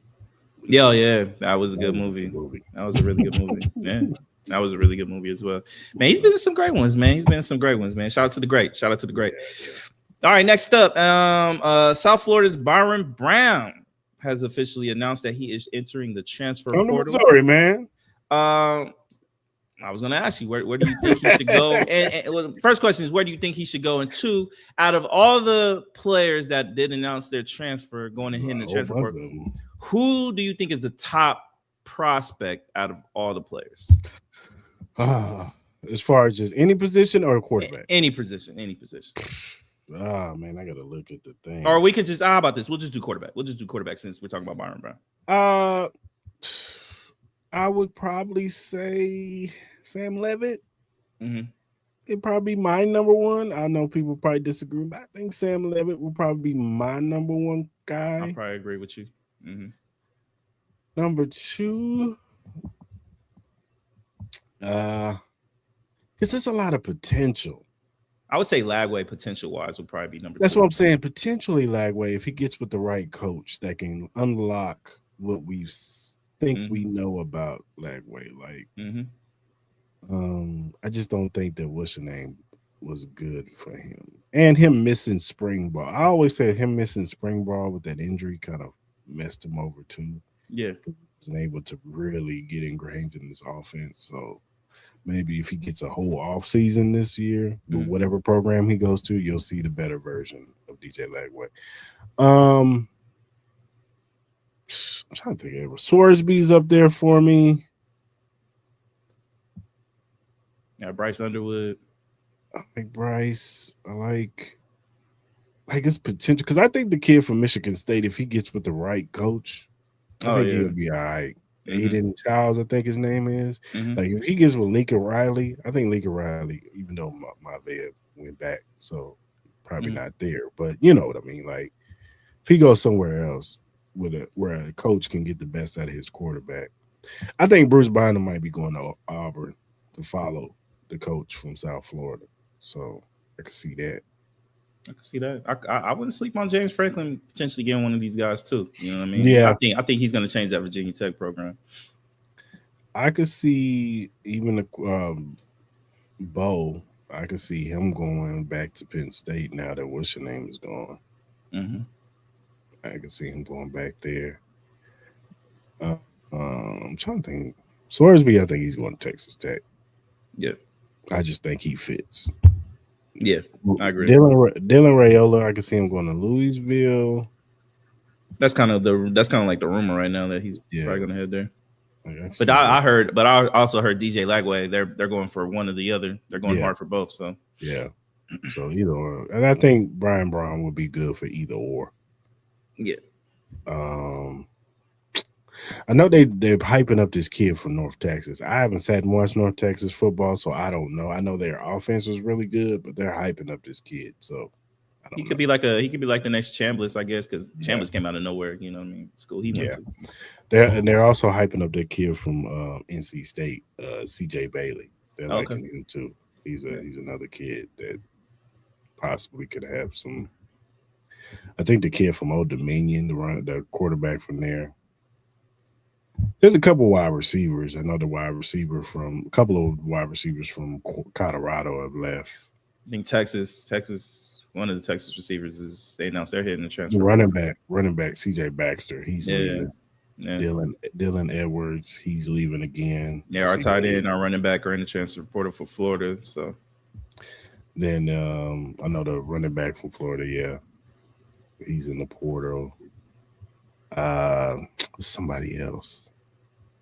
Amar Hadi returned, surprisingly. Mm-hmm. I don't know, man. It's gonna be interesting, but yeah. Sam Lever would probably be my number one guy. When do they sign? When do they have to sign? I think after the mid-January, after New Year's, something like that. I think. We're gonna be hearing some news about that, so we'll talk about that as they start signing some stuff. Next up, we got some Notre Dame news. Seems like they added a new home and home series in 2026 with BYU, but let go of the USC rivalry. So it seems like we're not going to get that USC Notre Dame rivalry. I know they've been having their issues with that. So what are your overall feels with them adding BYU but getting rid of USC? Yeah. It's BYU. I mean, I know BYU is a good program. No, I'm not trying to slight BYU, but it's just like it's kind of funny to me that you let go of USC as we think they're going to be potentially really good. They got the number one class coming in. It seems like Lincoln Riley has that program and running. Now you want to all of a sudden Marcus Freeman, y'all not looking too good right now, man. Yo, mentally, nah, bro. Y'all looking like, bro. Y'all there's rumors that you getting NFL looks, so maybe you trying to leave. Yeah, they said the Giants is going to be that's going to be their number one target as far as like college coaches. Next up, Five Nights at Freddy 2. I don't watch the movie, but it's just more so on what's going on with it. It just came out 2 weeks ago, theatrical release. Now it's about to be digital starting tomorrow, less than 2 weeks after it was released. Obviously, people have been, talking about this with movie releases and them coming out onto streaming or digital real quick. What's your thoughts with this? Not so with the movie, but just the process of them going from theater to digital really quick. And I'm assuming it'll probably be on some streaming platform here pretty soon. I think it's a case by case situation. Like, of course, when Doomsday Avengers comes out, it's gonna not be out. Nah, that shit ain't gonna be on Disney for a long time. They gonna get that shit 6 months. Like, I just think it's a movie by movie. Yeah. Five Nights at Freddy. Of course, they're gonna put it out 2 weeks later. Anybody going to the movie theater to go see that movie? Right. My nigga watched it. He went to go watch it. 1 out of 1,000 million people. Five Nights at Freddy. That's a big. It's a big thing. Yes, my kids used to play the game all the time. No. Like I said, it's a case by case situation, man. So you don't think this is a trend? Nah, I don't think like when Batman 2 comes out, we gonna see that 2 weeks later. It's on HBO Max. Nah. Or They milk Netflix. the It'll be Netflix once they get that yeah, deal done. So that's true. But yeah, they gonna milk that in the theaters as much as they can. no, yeah, for sure. Make your bread. Make your bread. You know what I mean? Like I think people being worried about movies going to streaming real quick. I think at the end of the day, I think it's a blessing for both. You want to go watch it in the theater? Cool. You have the opportunity to go watch it in theater. But if you can watch it at home, what's wrong with that? I don't Yeah, half of understand. y'all be complaining about that and don't even go to the I don't movies. even go to the movies. So like, what are we talking about? You complain about you can complain about popcorn prices, drink prices. You'd be thinking like two of y'all, you'll be spending $100 if you get a popcorn and a drink. You know what I mean? So, And that's why yeah, you get the lady with the big purse and you put stuff yeah, in the purse. yeah. You know, she got the hot sauce, she got the chicken wing, she got the whole shebang and bang. You know what I mean? That's what's up. Mhm. All right, next up, for the second consecutive year, Chiefs Travis Kelce led all players in fan balloting for the Pro Bowl games. Fan voted concluded last Monday. Um, Obviously, the Pro Bowl games will be the same week as Super Bowl. It's a new thing that they started this year. My question to you is: does Travis Kelce deserve to be in the Pro Bowl with potentially with him being his last year? I think. It's the Pro Bowl. This is his last one. It's not like the dude got like 300 yards and like 2 touchdowns. Like he's second, third, whatever in yards with tight ends this year. It's the Pro Bowl. Don't let the dude go out there and have his last Pro Bowl. If he goes, you know what I'm saying? I'm pretty sure he might go, have some fun, run around like a kid like he used to, and be a good send off. You know what I'm saying? Because Thursday is going to be his last home game ever in Arrowhead. So it's his swan song. Put him in there. I mean, he's got, like I said, it's not like dude is like not top five among tight ends on yards and touchdowns or whatever. Trey McBride is like, that's because Marvin Harrison Jr. has been out the lineup, so that's all they got. So Trey McBride has been getting spam targets. And then crazy enough, Kyle Pitts is number 2. Yeah, that's why I don't I get that. took that to you last night. I said, Kyle Pitts, really? Yeah, because of that Yeah. one fucking game. That's why. He actually had a pretty good game Yeah, I had yesterday. a good game yesterday too. Yeah. But yeah, it's the Pro Bowl, man. Who cares? All right, next up, starting next month, Southwest Airlines will require plus size passengers to purchase 2 seats, not just one, but you got to purchase 2. What are your thoughts with this? Do you agree Hey, with shout this out to news? Delta, man. Why Delta don't do that? Nah, Delta's the shit, man. I love Delta. I fell in love with Delta last year. I forgot what I was missing, man. Yeah. Nice seats, free Wi-Fi. Mm-hmm. I love Delta. So I take it you don't agree with the new policy that Southwest It's Airlines. Southwest. I remember Southwest used to be shit. You Southwest used to be really good. Now it's just trash. It's terrible. So I'm not a fan. I think, and they be overcharging too. Low key. Mm-hmm. Next up, if the Dolphins release Tyreek Hill before June 1st, they would save $23.65 million against their cap. If they designate him post June 1st release, they would save $36 million in 2026. Seems like either way, they're moving on from Hill, and obviously news came out that they're most likely going to move on from Tua, and Mike McDaniels will be staying.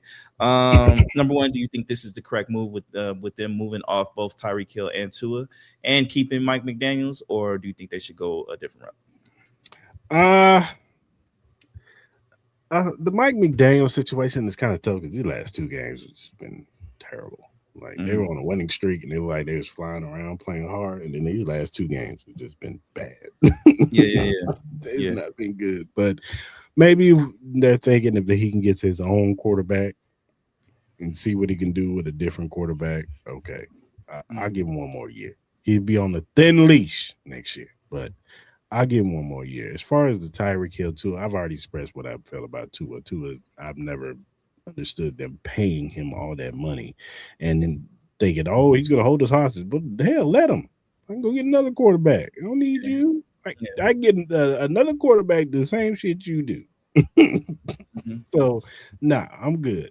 We knew that Tyreek Hill was. He's been pleading to leave. Yes. he's been pleading to get away from Tua. Like he wants to go to a different team. Now, this leg injury, we'll see. I've seen videos of him working out and doing all this thing, and he looks like he's on the track to make a speedy recovery, but we'll see how that affects his speed. You know what I'm Yeah. saying? If he's still the same Tyreek Hill, he is older. He's what, 31, 32 years old, so he is an older Hmm. player. So the healing process and all that stuff could change. But we've seen players come back from injuries. Look at Stephon Diggs. We didn't think Stephon Diggs would look like he looked. So he's looked pretty good this year. So um, we'll see. We'll see. But yeah, I'm not surprised that they're moving on. They got to get at it. You know, they're gonna have to bite the bullet with Tua, but if they can save some cap space with Tyreek Hill, that could probably ease a little bit of the pain from Tua. Yeah, no, I agree. I agree. Got a couple more. Next up, I Show Speed. You know what I mean? He's been, he took a little break. He did his America tour, which I loved. I love that series that he did. I watched a little, little bits and pieces of that. He just dropped the trailer for his new Africa tour, which starts December 29th. So it'll start this week. He'll hit 20 countries in 28 days. He'll be traveling to the following countries: Algeria, Angola, Benin, Botswana, Egypt, Eswatini, Ethiopia, Ghana, Ivory Coast, Kenya, Liberia, Morocco, Mozambique, Na- Namibia, Nigeria, Rwanda, Senegal, South Africa, Zambia, and Zimbabwe. What are your thoughts with this, man? Is this something that you may tune into every now and then? What do you think of his overall series of traveling to different countries, different cities, different states? I mean, I'm not a you know excuse me. I'm not gonna I'm not a big watcher of ISP. I've seen some of his stuff like scrolling through Yeah, TikTok or yeah. Instagram or something like that. But I think it's cool that he's going to Africa. I do Hmm. think that that's dope that he's getting content out there, going to be out there with the people, men and women that live out there, and getting their culture and showing it to the world. Because I know he has a big platform. He's up there with the Cosmonauts, with the streaming and the platforms and all that stuff. I know he does silly stuff. He's done wrestling stuff. You know what I'm saying? He's a hell of an athlete. I give him that. That Yeah. dude is a hell of an athlete. But yeah. I think it's cool. You know what I'm saying? Like, now, am I going to be sitting tuned in, waiting for it? No, I'm not. But I'll probably catch some stuff. But if I see some on TikTok, I'll stop and watch it. But, outside of that. But I think it's cool he's going to Africa, though. Yeah, honestly, I'm be honest with you. I think I like what Casanat does with his streaming and stuff like that. But I low key think I show Speed is probably the GOAT. I know a Mhm. lot of people might have like Mr. Beast and some of those other guys, but I just think it's hella cool watching him go into different, especially he did his America tour. You see the different cities and the different types of cultures. I think you see the true essence with some of these cities. I mean, we see, there was moments where he was in the South, and you saw the moments where white people looked at him and discussed why you were there. We saw him going to inner cities. We saw him going into major cities, and I think when he did his European tour, I thought that was pretty dope.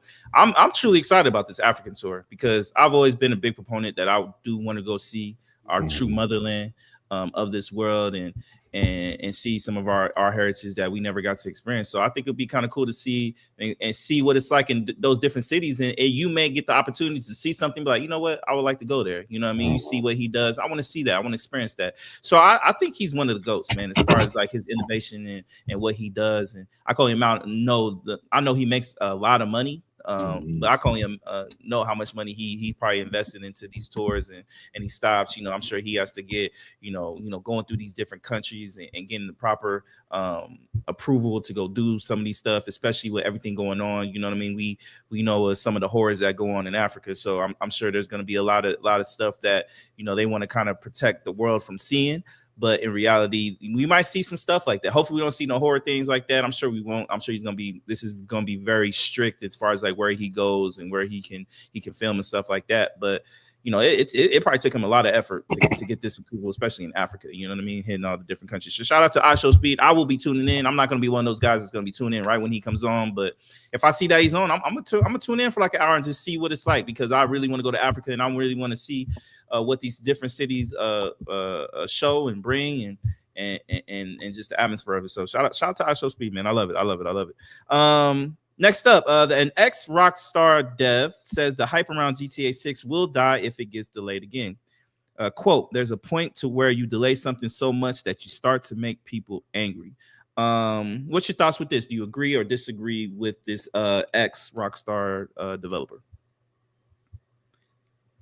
Look at my face.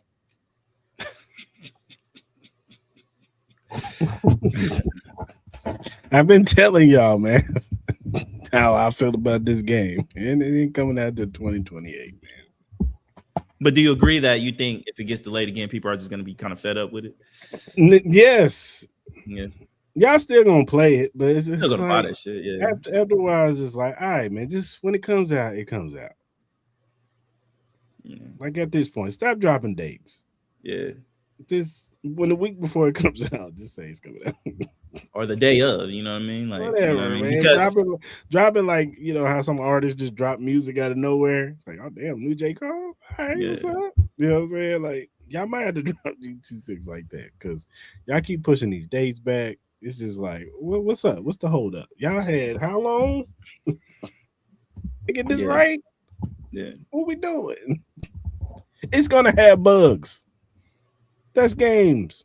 yeah. It Well, is what not it really is. GTA. GTA really don't have bugs when they release. It's actually a pretty.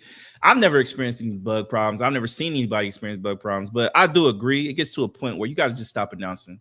Like at the end of the day, I know yeah, people will play it, but I think sales could initially get hurt just because people want to kind of like protest of them just getting false hopes up every single time, and then you build up this anticipation, then you kind of rip the rug away, and as natural human beings, sooner or later you're just gonna be kind of like fatigued of that, and it's gonna rub people the wrong way, and it's gonna be like, you know what, I'm kind of cool, I'm not gonna initially buy the game, you know what I mean? Even though I think majority of people would, I'm just like, look, man, at the end of the day, just don't say anything. Just I agree, just the week of, like, look, GTA 6 comes out Thursday.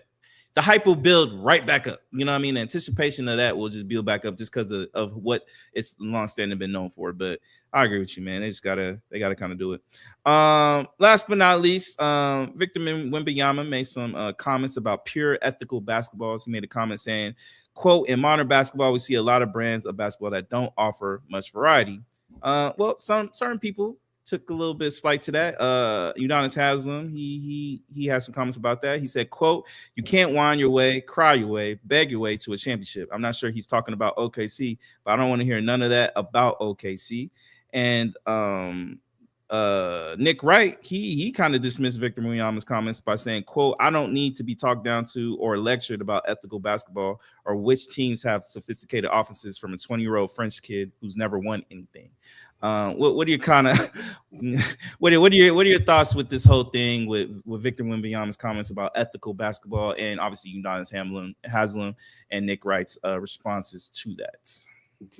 So what is he trying to like tell them how basketball is supposed to be played?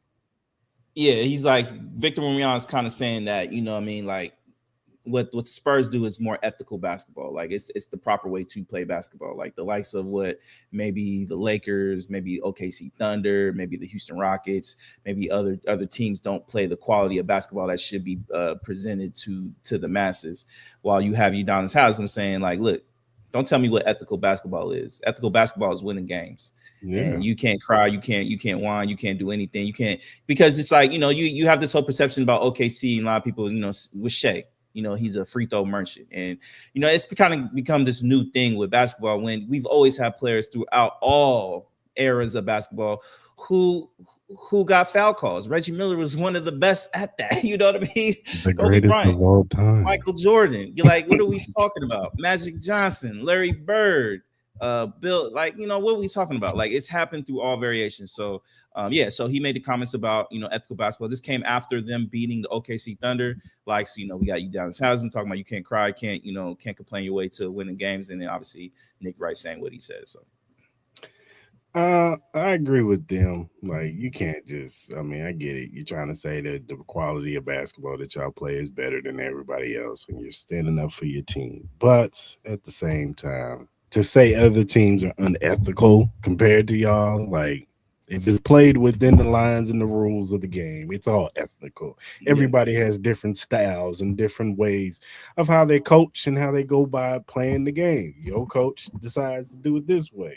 mm-hmm. Lakers do it that way. Like, That's why it makes the game great. That's why it's a Yeah. chess match. Yeah. Because, this coach versus coach, he got out coached by this dude because he was Mhm. coaching circles around him. Like, Mhm. that's what the game is all about. And that's all sports worldwide. We all got different methods and styles of coaching. That's why we love the game. If everything was the same, it'd be boring. Boring as shit. Yeah. If everybody just coach one way, it'd be like, man, this shit boring as hell. Yeah. Like, no. That's why we like sports. It's different styles. You know what I'm Mhm. saying? So, yeah, I agree with, that. No, yeah, I totally agree. I agree. Like, look, we all know Victor Wembanyama is going to be, he's going to be one of the top players in this league for a long time, as long as he can stay healthy. But I agree with Nick. Right? I don't need to be lectured by a 20-year-old kid telling me what's ethical basketball and what's not. I agree with Chris. What Chris said, everything's ethical basketball as long as it meets within those lines and those rules. And at the end of the day, like, I don't want to see the same style all across the court. I want to see different styles, and some styles may work against others. Some styles may not work against one. It's kind of like boxing. If we all saw the same boxer, if everybody was Floyd Mayweather, it'd be boring as hell. You know what I mean? If everybody was Hulk Hogan just doing leg drops, it'll be boring as hell. You know what I mean? Like, we want difference. We want different styles. Why UFC is so popular? Because you see different styles of fighters. Well, I think UFC is having a problem because there's one style of fighter that's winning all the belts, and it's those Dagestanian wrestlers that be boring and shit to watch. And that's been one of the issues with UFC. Like, it is popular, but that's been one of their bigger problems is the fighters that are winning their belts aren't the most eye-appeasing stuff. You know what I mean? People want to see knockouts. People want to see different kind of styles, and that style has been so dominant that people are.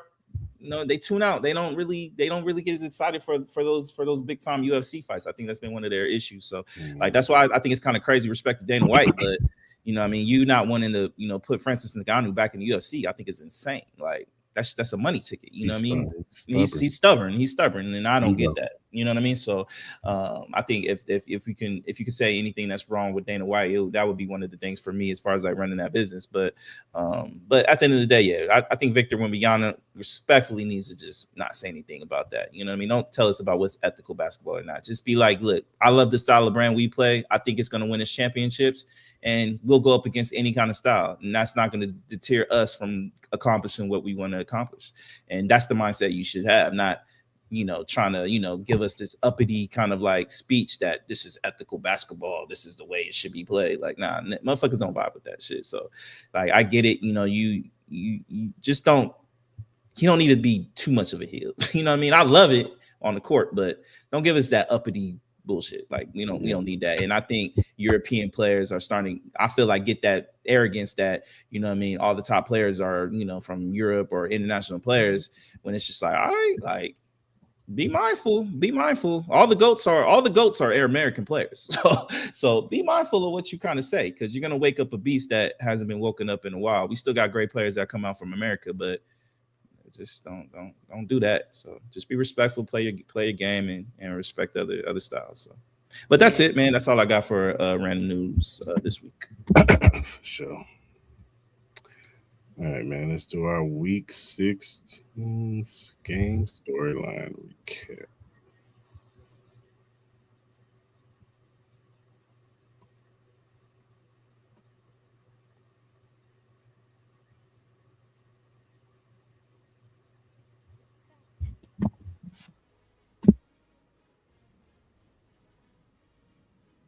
They just announced it.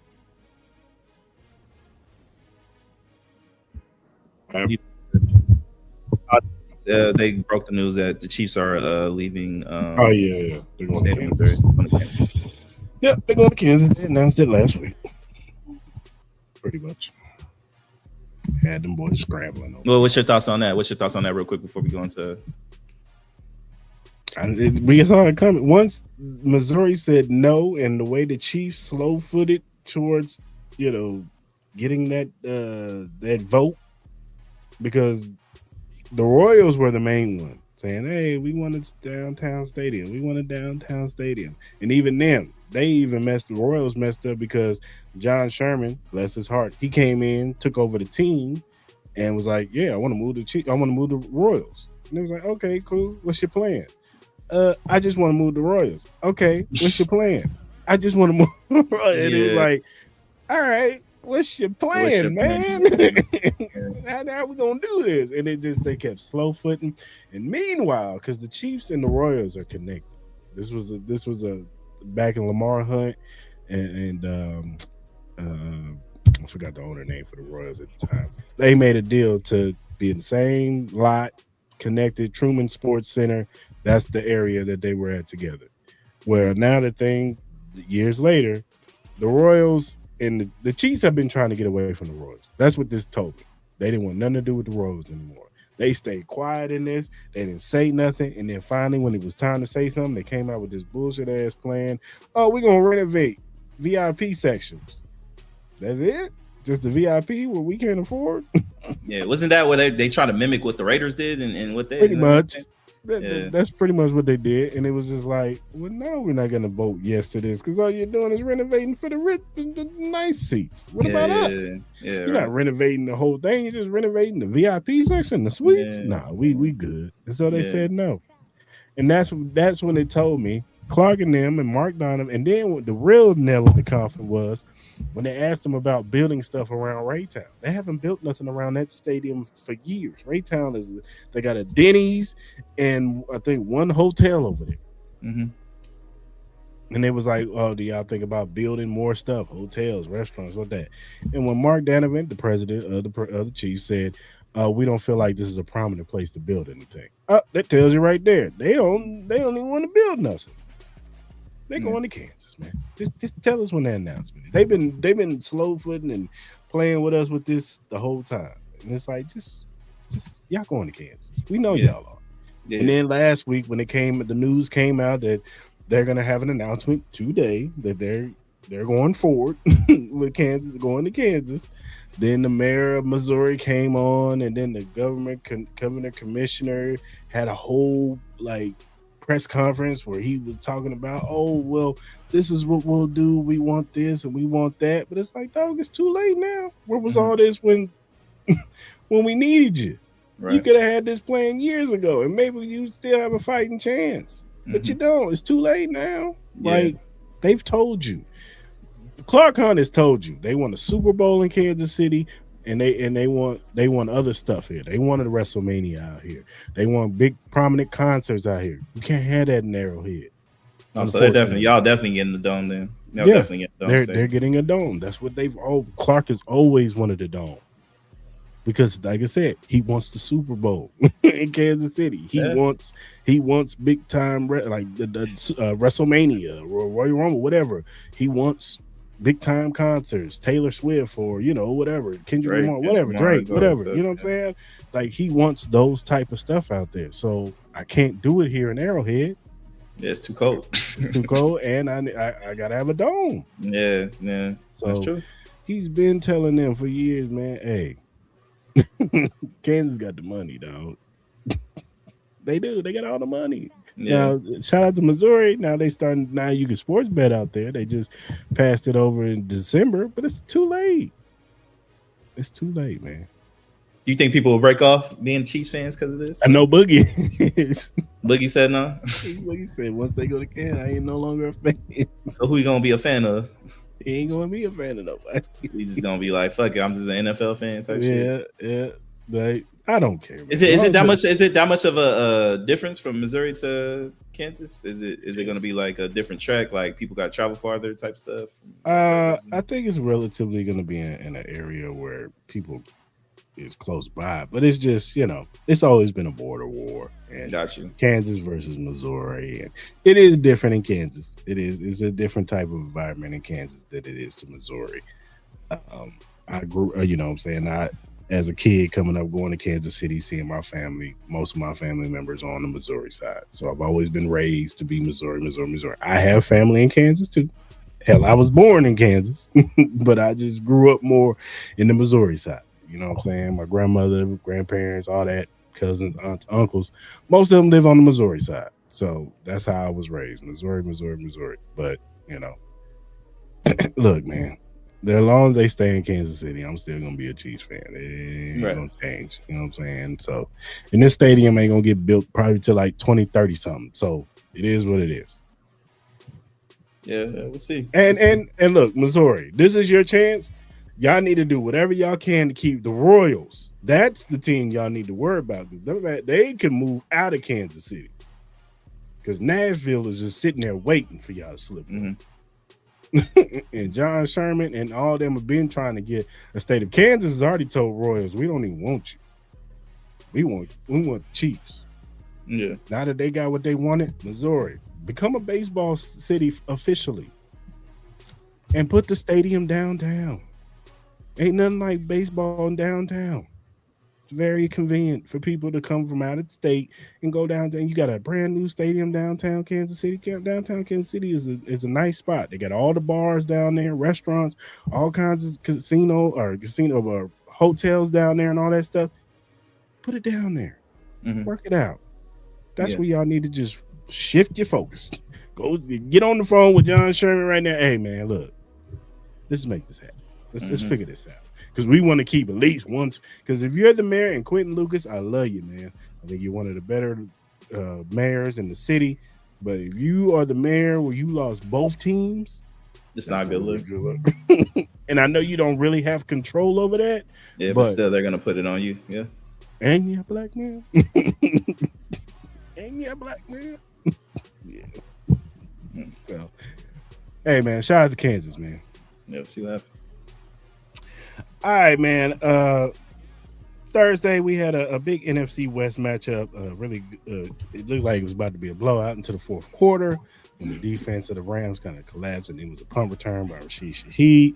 It was a controversial play with the ball. It was behind the bat, and it went into the end zone. The Charbonnet picked it up, and they'd already whistled it dead, but they said it was a fumble, and it was into a 2-point conversion. So fast forwarded. Seahawks marched down the field in the fourth. Did it go to overtime? No, it didn't go to overtime, did it? What? Yeah, the Rams Seahawks game. Yeah, it went to overtime. It went to overtime. Yeah, that's right. Seahawks marched down the field. They score. They scored a 2-point conversion. They win the game. Seahawks win. So I asked you with the Rams, is the Rams defense a concern?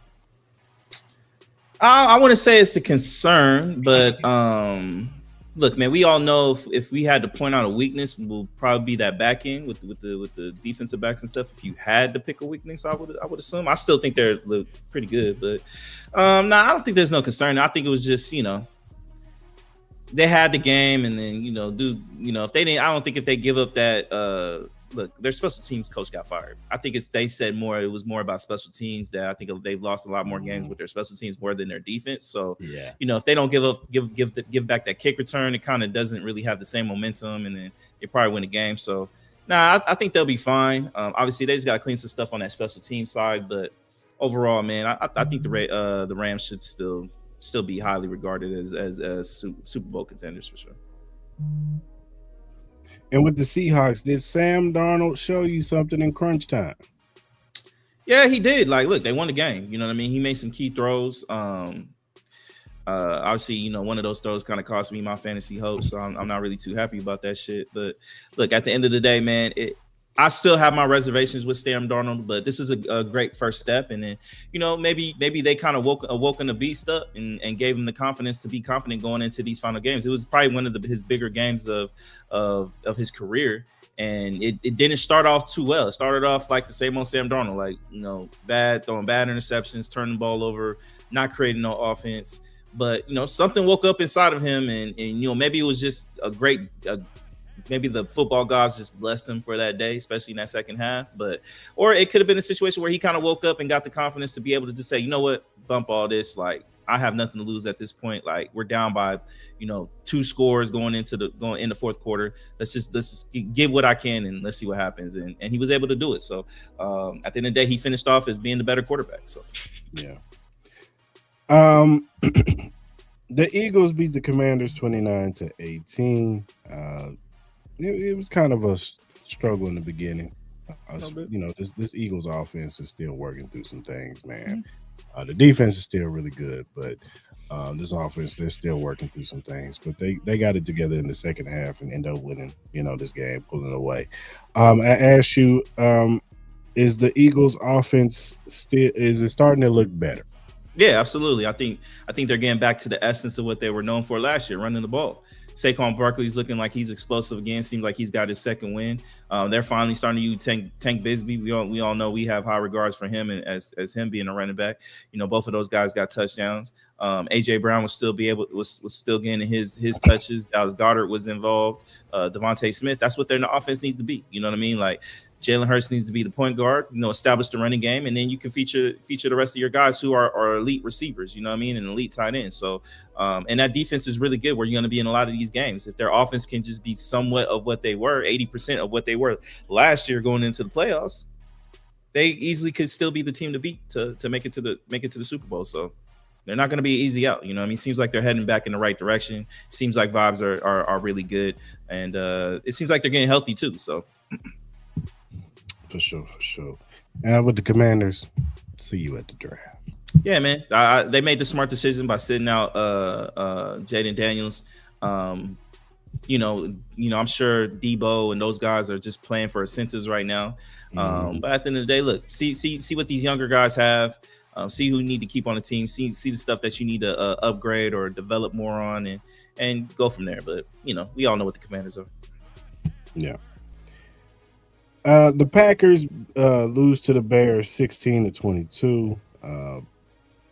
The Packers had a little bit of a lead, but then the Bears end up coming back. I know Jordan Love, he went out with a concussion. Malik Willis came in for a little bit. I know he got hurt a little bit down the stretch too, but yeah, he played pretty well. He played pretty well.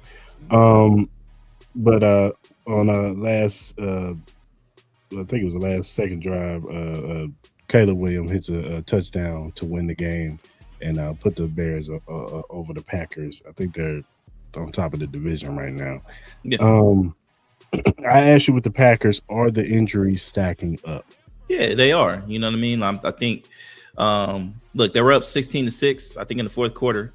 You know, having a concussion with Jordan Love is not a really good thing you want to hear, especially this time of year and how important seeding is. So if he's not able to play going into next week, that could be a problem. Even though I think Malik, he can win games. Like we saw what he was able to do last year. He was able to keep them in a lot of games, you know, kind of like last year when Love was out for a little bit. So it's not like they don't have it. But obviously, you know, I think Romeo Doubs got hurt. Like something happened with him. We all know the problems that Christian Watson has. We know Josh Jacobs is dealing with knee injuries. You lost Tucker Kraft.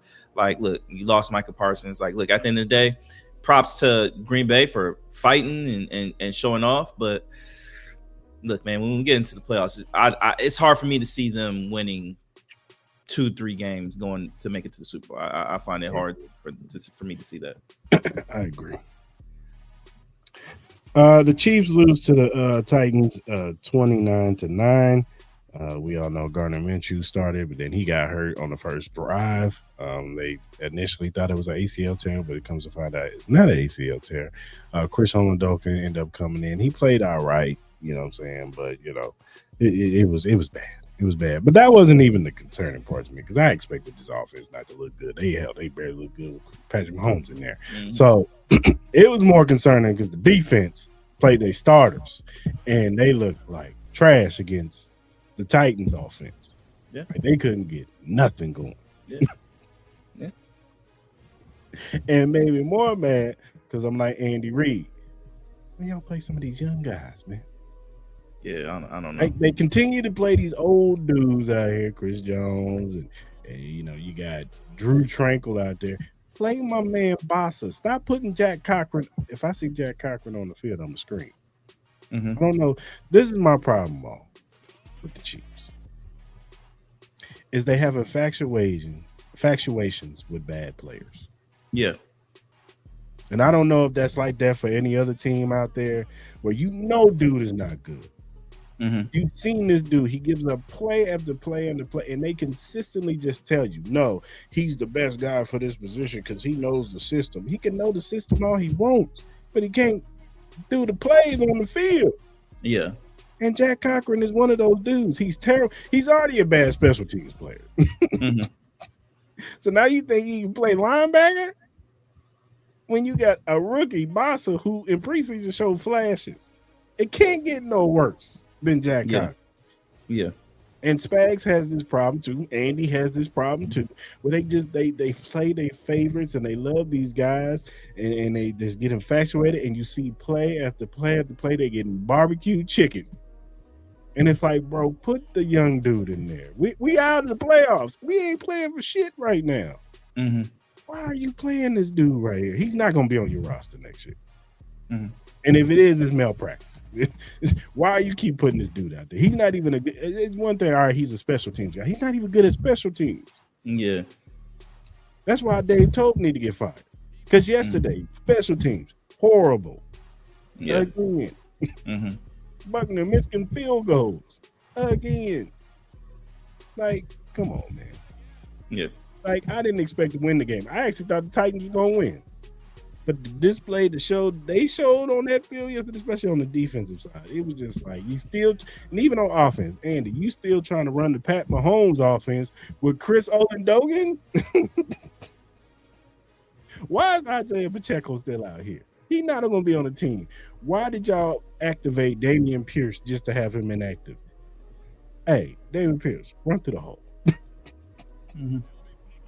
This is the time when y'all should be evaluating some of these young dudes and seeing what you got in them for next season. I don't want Thursday, we going to get blown out by the Broncos. So what? Put the young dudes out there and let them run around and get live bullets. Yeah. What you got to lose? Pride? What? It's going to look worse if you put the starters out there and they get their ass kicked. Yeah, yeah. So that was my only first way. I expected us to lose. I was not surprised how that game went yesterday. I was like, yeah, this is about on par. Yeah. Yep, I saw this coming. And then when Gardner Minshew went down, it was just like, yeah, we're going to lose this game. Then when Cam started making throws out of his ass, I was just like, yeah, we're going to lose. Tajay Spears running all over. It was just bad. It was just bad. So, yeah. But with the Chiefs, next season, should Andy Reid be on the hot seat? Nah, man. He's too enriched in what they've done. I think it's more so of just how much longer does he want to do it? How much more appetite does he have of doing this? You know what I mean? Like, I think, like as you said, man, it gets to a point where is Andy Reid kind of being hard headed with what he's doing? Is it time for him to evolve as a coach? If you're going to continuously be the head coach of this Kansas City Chiefs team, is it time for you to evolve from what you've currently been doing? Because maybe your system is just outdated at this point. People are so accustomed to it that people aren't afraid of it no more. And you saw it this year. I think we've been slowly seeing it as these last 2-3 years that people are just becoming more and more used to what you guys do, and no one fears it, even with Patrick Mahomes back there, even when y'all are healthy. So y'all were still kind of having your moments where y'all were struggling. So I think it's more so with just Andy Reid looking in the mirror, like does he have the energy to kind of be recreative in what he does? Like, you know, add a new wrinkle, like keep the kind of same offense, but add a new wrinkle, maybe run the ball a little bit more, maybe, you know, do something, you know what I mean? You know, but again, it comes down to him. So hot seat, no. But as far as like the motivation to do that, look, if you're going to continuously do it going into next year, I think y'all going to have the same problems next year. I don't care what y'all do. You know what I mean? You know what I mean? Unless y'all just so super elite and so dominant at everything where you can just get away with it. But the league is so balanced that I just don't see that. And the division is going to only get better. I know people want to talk shit about the Raiders and stuff like that, but we're only going to go up. You know what I mean? Like we suck, but we still try to be competitive at least. You know what I mean? And you know, you kind of saw that. So at the end of the day, like, look. It just comes down to him, man. How much more can he just redefine who he was? Yeah, he this offseason has got to be an Andy Reid look in the mirror moment. Like, what do you want to do? I mean, Nagy, look, Tennessee. It seems like he's Tennessee's favorite right now. So Tennessee, I don't know. You saw what happened yesterday. I don't think that was a good interview for y'all. If I was a Tennessee Titan fan, I'd be like, nah, I'm good. They might give him the scape, just saying like, you know, that's Andy Reid, you know, wanting him to do what he wants to do. So we all know that Andy Reid is mainly the focal point of the offense. So maybe they're like, you know what? Maybe he has some ideas. Maybe he goes in that interview and be like, you know what? I love Andy, but this is what I really wanted to do for the offense. But with him, respectfully, I can't do that. This is what I'll do for Cam Ward. So I can still see that. Buganzi, he knows. He comes from the Chiefs org. He was our assistant, so he already knows what's going on. Yeah, he knows. So, but I think he'll be the coach of the Titans. It seems like Yeah, Arrows please, pointing that way. Nagy, go to Tennessee. No, we just need some young blood in there. We need a new voice in there to tell Andy like, hey, look, I respect you, coach, but I think we should do this. Now, more so the hot seat. Do you think they should just like I hate using the word hot seat, but let me ask you: should they just start really considering to put some new blood coaches in there and maybe like respectively like Andy, like we love you, you're all time great, but we want to seriously consider maybe going in a more youthful direction?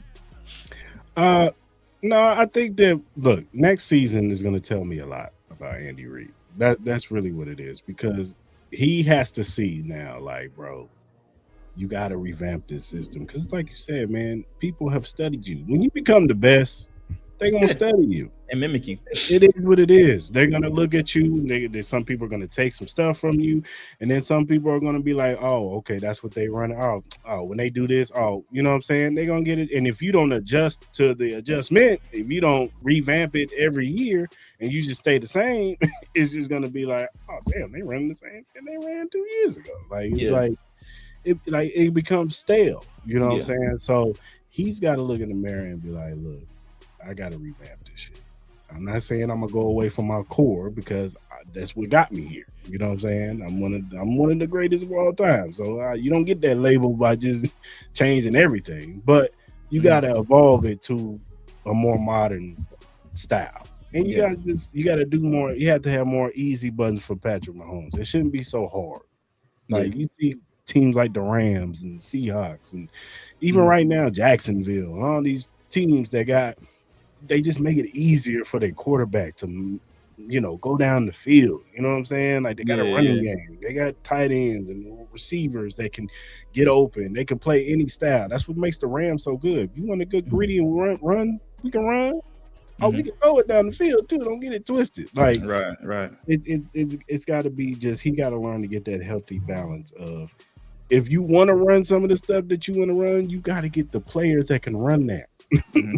And Andy's got to have to learn to adjust his style to a player, not making players adjust to his scheme. Right. It don't work like that. Like you got to adjust your scheme to the players you got. You got to adjust to what Rashid Rice does great, to what Xavier Worthy does great, and whatever other receiver that you bring up in here. You know what I'm saying? We got to adjust to life without Travis Kelce now. So, can I ask you something real quick? Do the players look like they get bored running this offense? They do now. Yes. I would say that because I never said that, but even throughout the year, even when they were still competing, it just looked like they were just kind of bored with the offense because it's like, are we just doing a lot of dinking and dunking, short passes? Like you'll occasionally get the deep ball, but we all know who that's going to. You know what I mean? It's Xavier Worthy. Here's the problem. Andy's never ran a traditional offense. Yeah.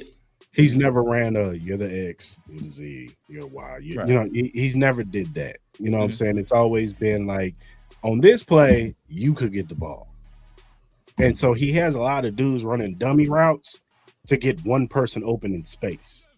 So defenses have caught on to that. They're like, he ain't getting the ball, but Rice is getting the ball on this play. So just stand pat. Don't get fooled. Fall for that, You know what I'm saying? And then I said this before. Travis Kelce was just a cheat code. He just was. So he could just get open because he didn't run routes. Yeah, he's one of the best roamers of all time. Yeah. He didn't run routes. He was just like Patrick has said it numerous of times. When I threw him that ball, he didn't run the correct route. But he saw something in the zone, so I threw him the ball. He was open. I had to give it to him. And that's just how Travis Kelce has done it. Like he has his route, but it's just like, man, there's safety kind of over. Fuck that. I can go that way and it'd be open over here. Right. Run this route. Like, you know what I'm saying? So that's another thing that they gotta adjust that. And I agree with you. Even like I said, I saw this one Chiefs creator, he did a thing on Rashid Rice's routes and why, him and man coverage. And you could just see the laziness in his routes because he knows he's not getting the ball. And that's something he has to work on. But if you want to be a number one in this league, but at the same time, it's like you could just tell how they run their routes. It's just laziness. Oh, because I think I Oh, agree with you. Like you just know, like I'm not gonna get this ball. And it's like, damn, you know what I mean? This is like the fourth drive. And look, we all know these receivers got egos. We know them catching balls is what makes them money. When you run a play, it's like you like there's offenses where you don't know who's gonna get the ball because yeah, everybody has the opportunity to get the ball. It just depends on what the defenses does and who's open, and you potentially could get that ball. So you're gonna run your route hard. But if you know this is a dummy play, I'm the dummy guy.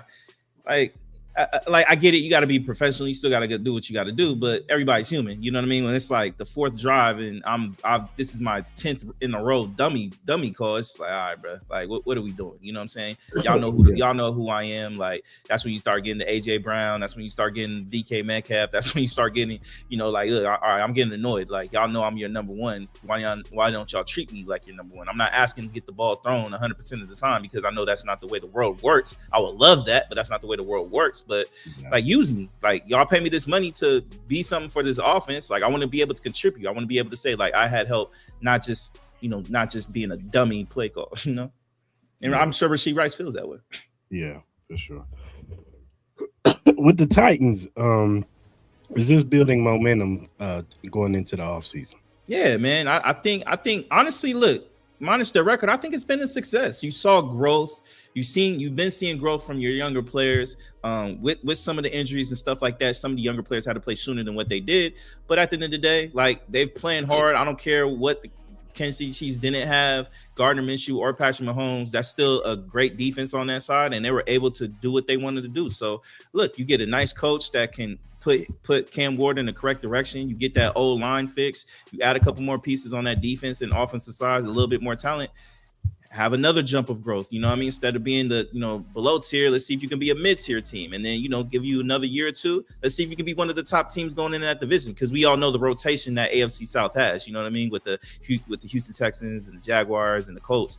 Like, it's never always solidified who's going to be the best. Like, the Colts are in a weird situation. They gave away two number one picks for Sauce Gardner. Daniel Jones, tore his Achilles and had a broken fibula. Not fans of Anthony Richardson. Trevor Lawrence, like, yeah, he's playing really well. Honestly, MVP level. We're going to talk about that here in a little bit. But we don't know if we're going to get the consistent Trevor Lawrence. And then we all see CJ Stroud. They struggle with the goddamn Raiders. So, like, defense is elite, but that offense still has a lot to be desired. So this division can easily be taken over if they can just get a couple pieces correct. Yeah, for sure. The Jets lose to the Saints 29-6. This game wasn't really a game. Brady Cook, God bless him. Tyler Shook has been looking really good these past few for games. sure. Chris Olave looks like he's having a second, breath of life as far as football goes. I know it's against the Jets, but they did this to their division teams too, Panthers and Buccaneers. So they've been playing really good ball. Saints have had good momentum going into next season. I think you give Tyler Shook a whole offseason and a full season to see what you got in him. He deserves it.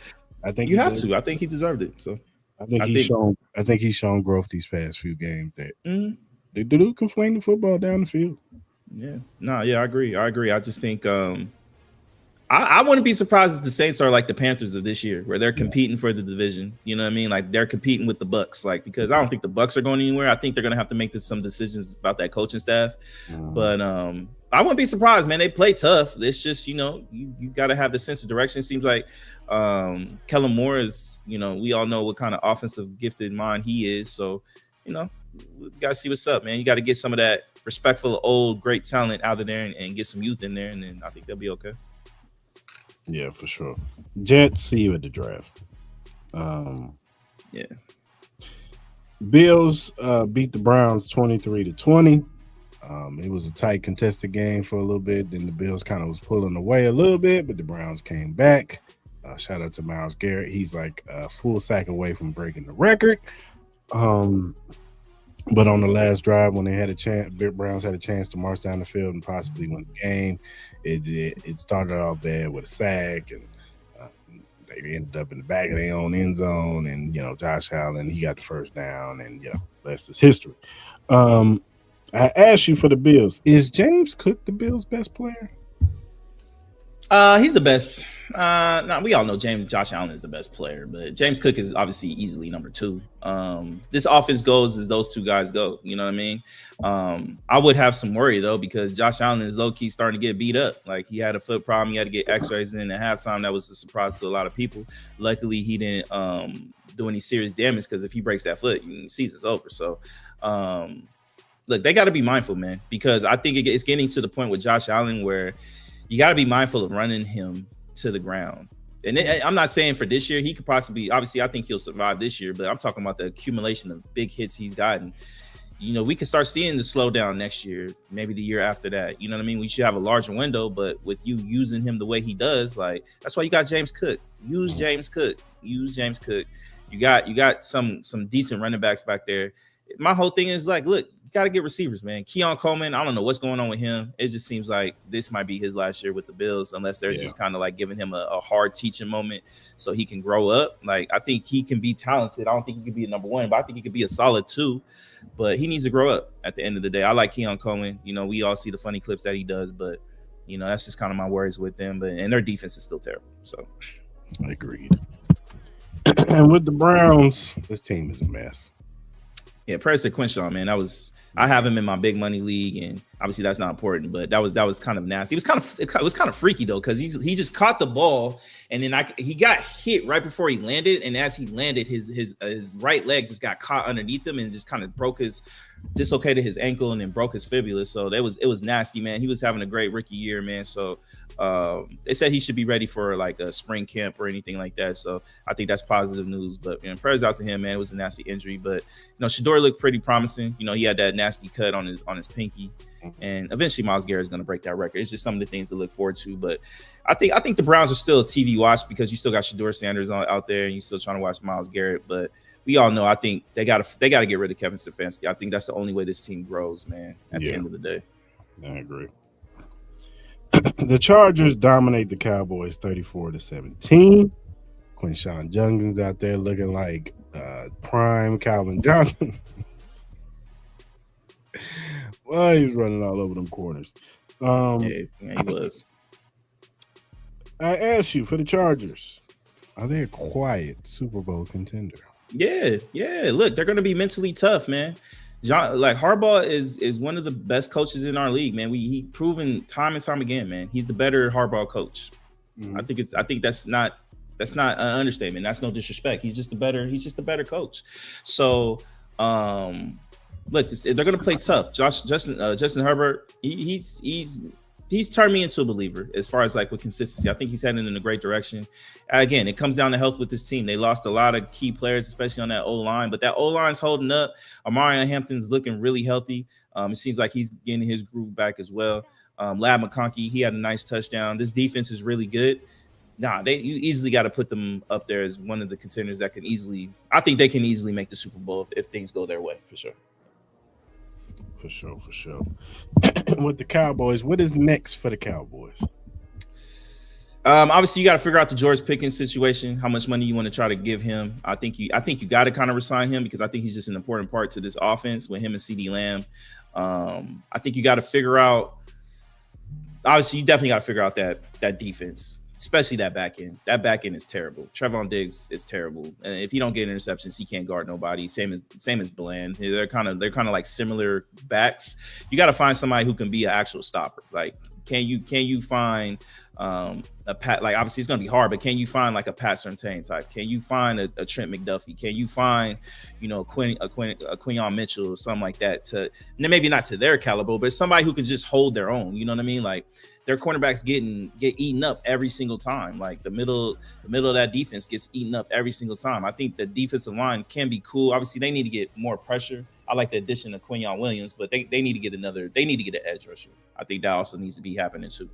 But it's just pretty much same old Cowboys, man. You know what I mean? Like they give Cowboy fans false hope. They'll win a game that they shouldn't win, and people think they can be Super Bowl contenders, but in reality, they're just the middle of the road team who's going to be 500, maybe a little bit above or a little bit below. They're always going to be. They've been that for the last 6-7 years. So, yeah. The Vikings beat the Giants 16-13. Nobody really cares about this game. No, JJ McCarthy got hurt. Browser was in there. Mm-hmm. There's rumblings about Jackson Dart. People not being a believer in him. Uh, I asked you for the Vikings, should they call Joe Burrow next year? Yeah, they going to. I just don't know how you're a believer in JJ McCarthy. I think he's a very inconsistent thrower of the ball. We haven't seen great progression. You can't give it to. Look, they have one of the best tandems with wide receivers, and he struggles giving them the ball. Like, he overthrows the ball, and then on top of that, you can't trust him because he always gets hurt. He had the knee injury, now he has a hand. Then he had a concussion. Like, it gets to the point where it's just like, can you trust him? Can you trust him? And then honestly, I think you guys start making questions about this front office and this head coach. You guys made this decision when you guys had two top tier quarterbacks. I would say top tier, but guys that you knew could win. Daniel Jones and Sam Darnold. Like, we see what both of those guys are doing, especially Daniel Jones before he got hurt. But he had that team rolling. He had them team being one of the number one teams in the conference. You know what I mean? So, and that was with Patrick Mahomes being healthy and Lamar Jackson and Josh Allen and stuff like that. You know what I mean? So they look like the better team and the hope. That's why they traded those 2 first-round picks for Sauce Gardner. So, yeah, man, it's something that they need to. It's something that they need to question. Yeah. With the Giants, do you still think Jackson Dart is the answer? I do. I just think they need to find a way to not. They got to be very mindful on how they use him running the ball. Obviously, his legs are a very important part to his game. I think he still can be great, but look, man, they lost a lot of key players on that offensive side, man. You lost Malik Neighbors, who's an all-time elite receiver. You lost Cam Scatterboo. I know he shakes his head every time he fucking runs and walks, but he was still a great back, man. He was, in fantasy wise, he was trending to be up there with Jonathan Taylor and James Cook and all of them. You know what I mean? So you get some offensive line pieces. Obviously, you got people trying to quit on that Bill Carter. I think he'll be fine. You know what I'm saying? You got to add some pieces, but the Giants have been fighting. I think that's all you can really say. Now what they do with their coaching staff is going to kind of say a lot. And what they do with the draft, I wouldn't be surprised if they consider maybe trading down and getting some ultimate pieces. Because look, at the end of the day, I think you should give Jackson Dart another year, because this isn't the year to draft a quarterback. Let's be honest, unless you're just that desperate. Like, Jackson Dart is reliable. At least it's just, can he stay healthy? And the concussion is going to be scary. But give him one more year, see if he can stay healthy. If he does what he can do, then great. You have your quarterback of the future. If not, the draft class next year is elite. So that's what they should do. Yeah, I agree. The Buccaneers lose to the Panthers 23-20. Was on the Panthers to hold the to be on top of the AFC or NFC South right now. I hate the motherfuckers, man. Baker Mayfield threw a last minute pick to Ransom. Ransom, you had a bad play against the Saints, but you made up for it with this play right here, sir. I got to give you props on that too. But I asked you, does Ty Bowles got to go? Yes, he got to go. I'm sorry. I'm not he's a defensive minded guy. His defense has been horrendous. I don't understand what they're doing with their running back field. And this has nothing to do with my fantasy. I just don't understand. Like, why are you giving Sean Tucker goal line places? Why are you not? Bucky Irvin is your best back, and it's not even close. Like, Rachaad White's your number 2. Sean Tucker is your distant 3. Like, no disrespect to him, but like, why do you not feature Bucky Irvin more? Why do you not create plays more for him? Like, I don't understand it. Like, you have 4 great receivers. You got Mike Evans. You got Ibuka. You got Chris Godwin. You got McMillan. You got a decent tight end in Cotton Otten. I don't know if he's hurt, but at the end of the day, and your offensive line ain't that bad. You got probably Tristan Wirfs is like one of the best. Like, what are we doing? Like, this team seems unmotivated. This team seems unprepared. This team seems like they don't know what they're doing on the offensive side. They have trouble on the goal line. He got to go, man. He just got to go. I hate this team with a passion, and that has to do with my fantasy, because I just don't understand what they do with Bucky Irvin. Like, I don't get it, bro. It's mind-boggling to me that I don't know why they hate Bucky Irvin so much in the goal line, and when he could easily do the same thing that any of those running backs do, and he's easily the best one. He has speed like a Gibbs. He has the escapability of that, like we saw it these last 2 years, and he's healthy. Like, I would get it if he was kind of banged up, but he came off the injury. He looks healthy enough to me to play. So I don't get it, man. Like, respectfully, Tabo's got to go. Yeah, I just don't see it. I agree. Panthers, will they win this division? I think so. I think they're just the better team, man. I think they proved it. Obviously, they got to play the Buccaneers one more time, but it seems like the Panthers are trending up, Buccaneers are trending down. And that's just the reality of the situation. I agree. The Bengals demolished the Dolphins 45-21. This wasn't even close. It was an onslaught. No Quinn ever started the game. Just, wasn't good at all. I asked you, even with this win, does Zach Taylor need to go? Yes. I don't understand. Obviously, they already said that Zach Taylor's going to come back. I don't get it. Like, what has he shown you to keep him around? And I think it's just a lazy part on the organization that they just don't want to pay him for nothing. They want his contract to run out, but you have your star quarterback who's fucking depressed. Respectfully, and I'm not even saying that as a joke. He literally is debating whether he still wants to play football, whether he still wants to be there. Like, and he has Jamar Chase and T. Higgins. Like, why should out of anything he be sad? Like, you have two elite talents on your offensive side. You got Chase Brown, which the Dolphins, what the fuck are you doing? You just gonna leave Chase Brown open all day, every day? Like, you're not even gonna try to guard the motherfucker? Like, I don't get it. But at the end of the day, yeah, I think Zach Taylor got to go. I don't understand the infatuation. It's like him and Kevin Stefanski are the same guys. Like, they had one really good year, maybe two, got him to the Super Bowl. Kevin Stefanski was the coach of the year once, twice. But what progression have I seen from this team? They literally do the same shit. Struggle early in the year, then they want to fight back. Joe Burrow ends up getting hurt because you got to have him throw the ball 50 to 60 times a game in shotgun, and they just teeing on him because you never upgraded your offensive line. You don't try to run the ball. Your defense is ass. You get no pressure. You don't want to play the players when you need to pay them. So now when you got to pay them, they pay them more or they hold out, and it's a chain reaction. Like, so what are we doing? Yeah, I agree. I don't understand it either. I still don't understand it. They need to get somebody who can galvanize the troops. Zach Taylor never just looked at a head coach that galvanizes the troops. Just get you, bro. You can't even get ready for week one. You can't even get him galvanized for week one.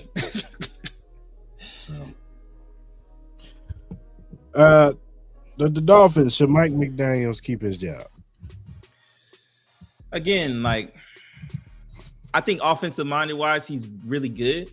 Now, could you say maybe he's been kind of hampered by Tua? Obviously, you could probably easily say that. I don't know, man. Like, who can you find better right now? I don't know. It's kind of like those situations. Like, I think they're probably going to keep him. Like, I think they already said they're going to keep Mike McDaniel and try to give him an opportunity to get his real quarterback. You know what I mean? So we'll see what's up. I think next year will say a lot, but I think he'll stay one more year. Yeah. I think Stephen Ross, he gonna keep him around. I think he likes Mike McDaniel. Yeah. So I think they'll use Tua as the scapegoat and keep him on 1 year. Yep. The Falcons beat the Cardinals 26-19. This is probably Kirk Cousins' best game I've seen him play in a long while. I think that leg is starting to get comfortable. And the offense looks like it's been rolling with him a lot better when he, now that he's healthy.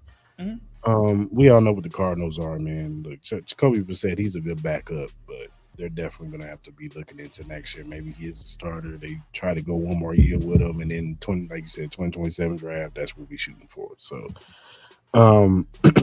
so I asked with the Falcons, should Kirk Cousins be the starting quarterback for them next year? I'm not gonna say 100% guarantee, but obviously this offense looks way better with him under it. Obviously, we got to be mindful. He did come off an Achilles, and I know last year, he started off slow. He didn't have the same movement, and then he just kind of got killed for that. And then Michael Penix came in but look, man, I wouldn't be mad at it. You know what I mean? I think he'll get healthier as he goes. Now, if they want to get a quarterback, that's cool. You can use Kirk Cousins as trade bait. I think there could be teams that could want Kirk Cousins, like maybe an Indianapolis Colts, maybe a Miami Dolphins, maybe a situation with maybe my Raiders if they don't like who's in the draft. Like he just be like kind of like a stopgap for a year. I wouldn't mind that. Cardinals. I think that could be another team that could look into that. I think he'll have options. Hell, he might even get Minnesota Vikings. Go back to Minnesota. Like, you know what I mean? Like, the system. Go back there. I think that could be another door opening opportunity for them. Like, if you still have belief in JJ McCarthy and you feel like he needs to sit down for another year, put Kirk Cousins there. I think that could be an opportunity too. So I think there's options for the Falcons and what they could do with Kirk Cousins. Like, you can either keep him or use him as a trade bait for, maybe potentially get maybe like a 4th or 5th round pick for him or something like that. And with the Cardinals, what do you see is next for this team? Cardinals are weird to me, man, because it's like, and prayers out to Walter Nolan. I think he tore his Achilles or something like that. I think he got hurt pretty bad. So that sucks. But I don't know. Cardinals are weird, man. It's like they have talent on this team. I know they've dealt with a lot of injuries and stuff like that. I don't know, man. I don't know if they need a coaching change. Obviously, they do need a quarterback change. But Jacoby Brissett has been playing pretty damn well these last couple weeks. Like, we had high hopes for this defense, but then the defense has laid an egg in a lot of these games. Earlier in the year, they looked pretty good, but then maybe injuries just got involved, and maybe they just got worn out and stuff like that. Walker Nolan, he got hurt. Yeah, you know what I mean? So, I don't know. It's just weird. Like, they have the potential to be a decent team that can compete, I think, in this division if they make some right moves going into next year. Or they can be a team that could be bottom feeders, man. I don't know. It's kind of weird with them. I don't know. It's weird. They're playing in a tough division too. Yeah, it's tough. But they be competing though. Earlier they were competing. They were winning some of those games too. Your Raiders almost beat the Texans. They lost 23-21. Yeah. Mm-hmm. Genty probably had his best game ever as an NFL player. Looked amazing. So I ask you, are y'all trying to fucking get draft stock? Knowing Pete Carroll, yeah, for sure. He gonna do that because he knows he's on the way out. Like, look, man, I've been experiencing this the last 3 years. I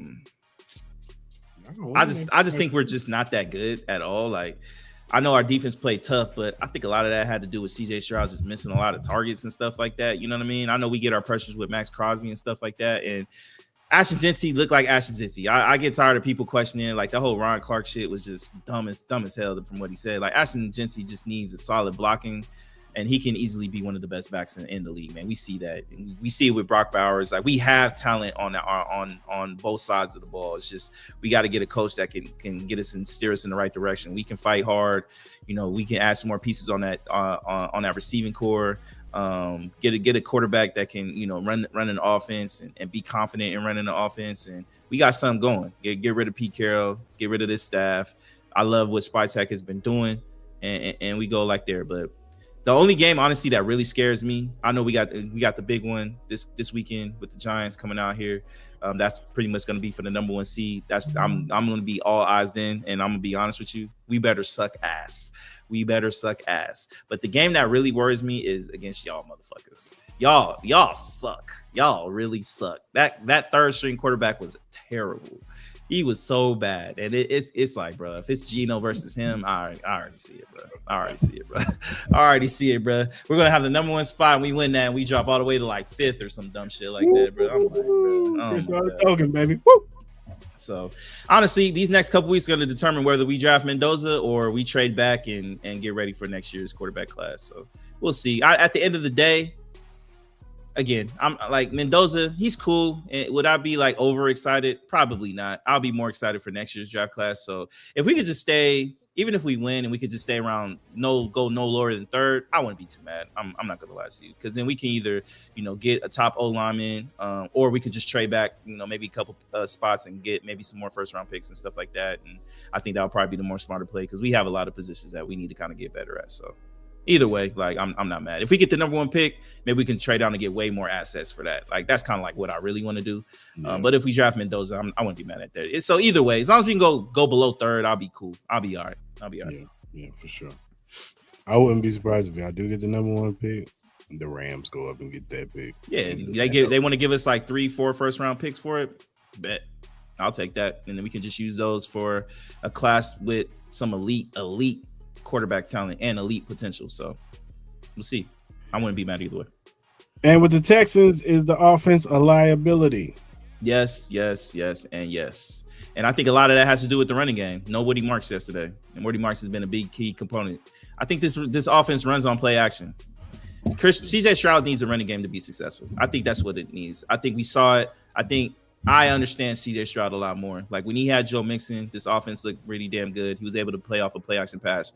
With him with no running game, I just think he's limited in a sense. You know what I mean? I think he needs the ability to have the running game kind of dictate what the defense can do.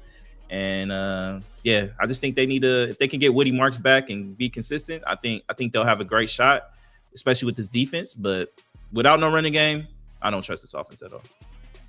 For sure. The Jags put the beats on the Broncos 34-20.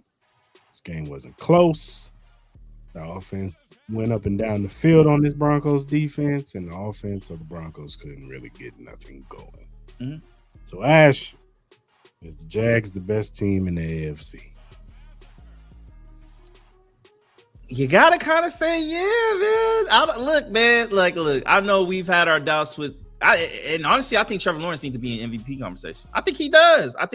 Like, I know we had our doubts, but my man's looked really good, man. He looked really good. You know, he had the 6 touchdown game last week, and then this past week, you know, he took down the number 1 seed. So, like, they got pieces. You got Travis Etienne, you know what I mean? You got Jacoby Myers, you got Brian Thomas. That defense has been playing really damn good. You don't even have Travis Hunter out. Imagine if they had Travis Hunter, he could just be dictated on the cornerback spot. Like, they would be super elite on that defensive side. So, yeah, I think you got to, man. I think you may not want to be a believer next year. Like, we got to see it to see if he can be consistent. But this year, yeah, I think so. Like, what teams really scare you in the AFC right now? Like, the Broncos? No. Patriots, they're good, but you know, I mean, we've seen that they can't be beat. Buffalo, like, their defense is terrible. They need a Superman performance from Josh Allen.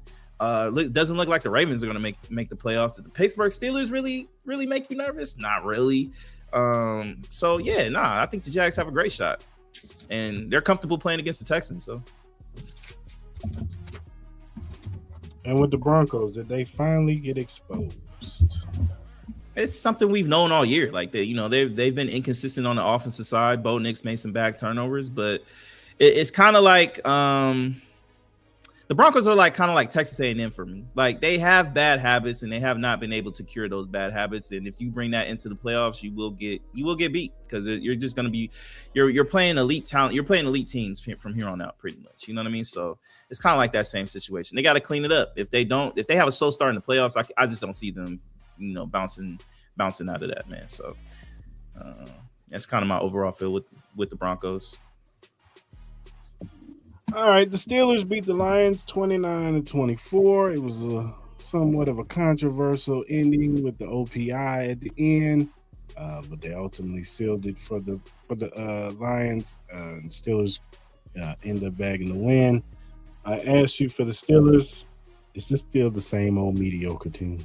Yeah, it's still the same old mediocre team. Like, I get it, Warren. That running game looked really good, but their running game has always been consistent. They'll have a couple great games. I think Gainwell he's been decent this year. Warren has been more inconsistent.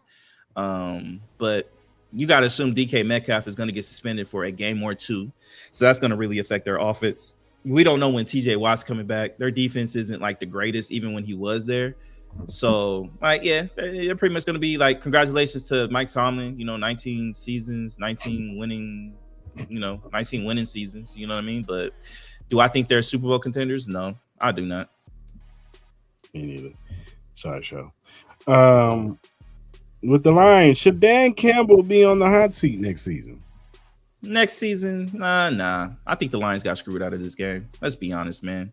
If you're going to call that OPI, you should have called that on the Chiefs several times in the goddamn Super Bowl. That was one of the key plays. They did that shit all the time. So I think as a Chiefs fan, you should be appalled by that call. Like at the end of the day, I think they got screwed. Even on the last play where Amon-Ra St. Brown caught the ball and tossed it back to Jared Goff. I didn't think that was the offensive pass interference. I looked like him and Jalen Ramsey were fighting for position. I think it was 50-50. I think it could have gone either way. I think the refs got too involved in that game. So I think the Lions got screwed. Like, obviously they put themselves in that position. They looked like they were just sleepwalking going into that first half. Couldn't run the ball, couldn't pass the ball, miscommunication on throws and stuff like that. So it's kind of like the Jared Goff you kind of get nervous about reappearing, and we kind of saw that.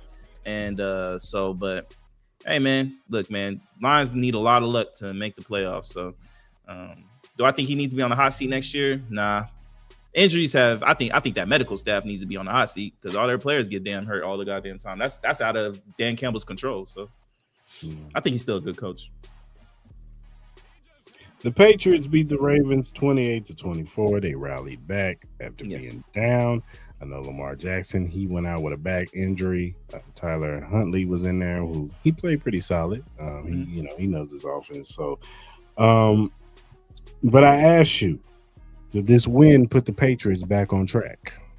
I think it keeps them where they've always been. Like, I think they're one of the favorites in the AFC because I just think the AFC isn't really as deep as what we thought. Like, again, they were dominant in that first half with the Buffalo Bills, and then something just happened where I don't know what happened where they just forgot how to play football, and then they lost that game. So I still think the Patriots should be the favorites to beat in the AFC.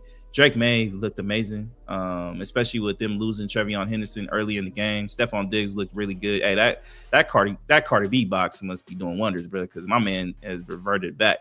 You know what I mean? He's a happy man. He's in great spirits. You know, he's I know he got a lot of flack with the Buffalo Bills, but I think he's always been a great teammate. You know what I mean? I think, we kind of see that. I think the Patriots are legit.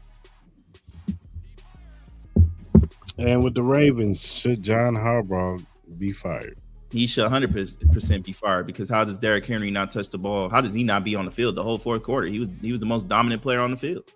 He had 128 yards and 2 TDs going into the fourth quarter. I know he had the fumble, but he's still your best offensive talent that you have. How is he not in the game?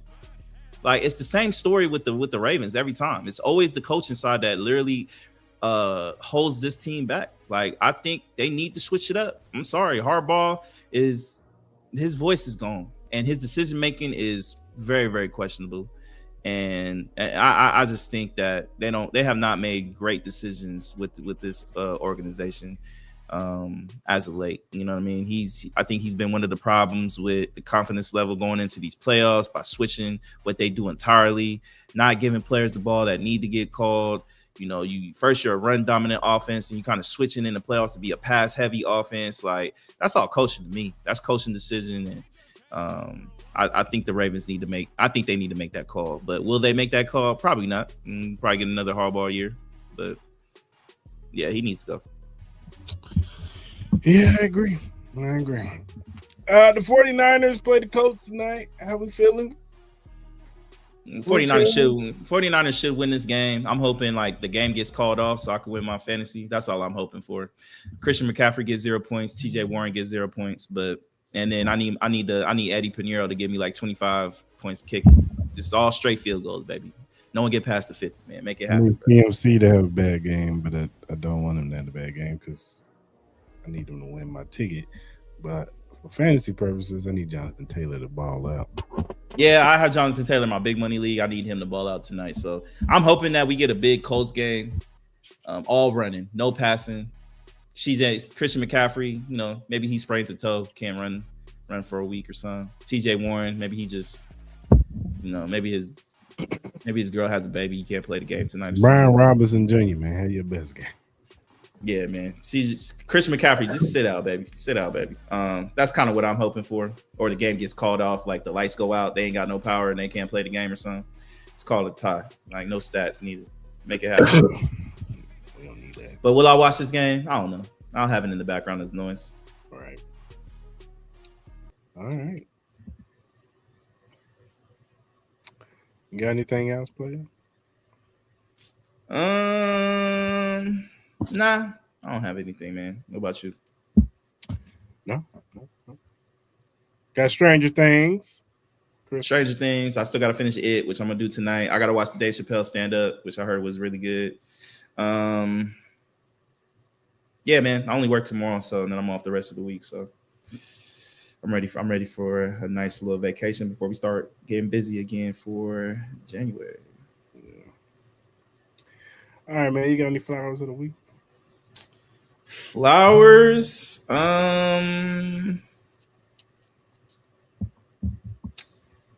Samuel Jackson. Happy birthday, Samuel. You know what I mean? The great actor that we've known. Who else? I feel like there was somebody else I was gonna get a flower to. You know what? Happy holidays to everybody, man. Hopefully everybody has a great Christmas this week. Be safe. If you're traveling, be safe. Yeah, man. I hope everybody enjoys the holidays. Yeah, I want to say happy birthday again to my oldest daughter, Winter. She turned 21 last Thursday. So I want to say happy birthday to her. She is officially in adulthood. Congratulations. So shout out to her. It's downhill from here, baby girl. It's the real shit. I also want to say the same thing. Happy holidays, Merry Christmas, Happy New Year's, everybody. Hope y'all have a good time with your families, fellowshipping. Hope you get all the gifts. Hope you gave all your gifts to your children if you have some. Hope they got whatever they wanted if they are doing good in school and all that good stuff. Yeah, man. Just flowers to everybody, man. Yep. Yes, sir. Yes, sir.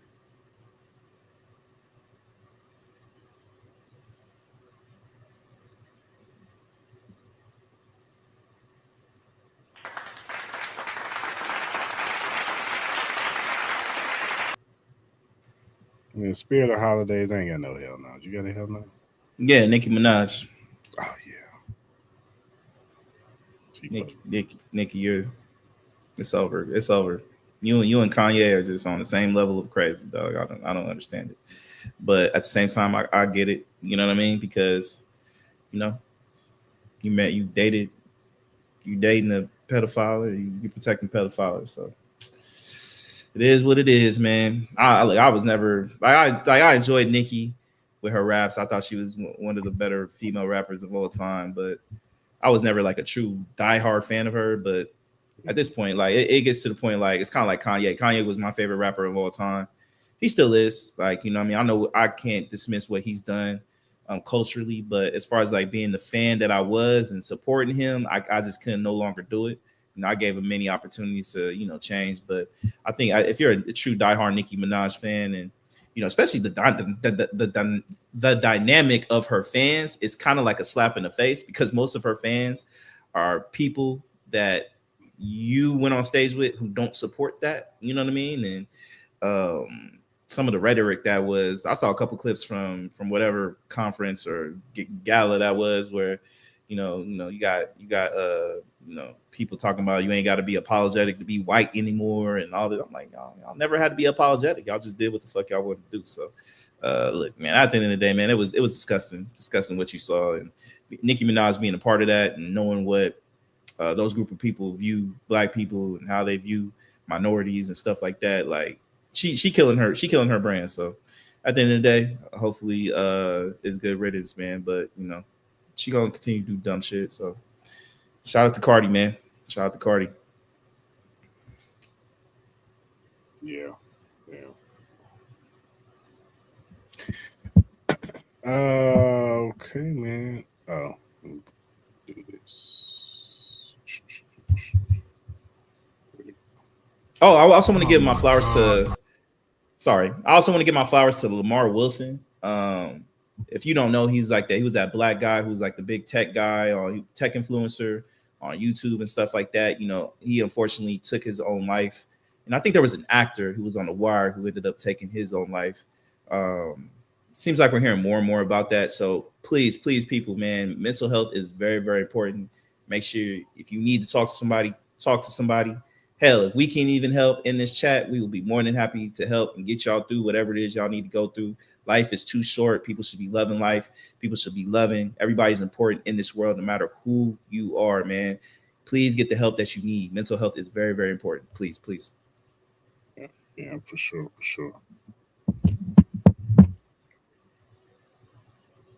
Oh, hell no, man. What the fuck, man?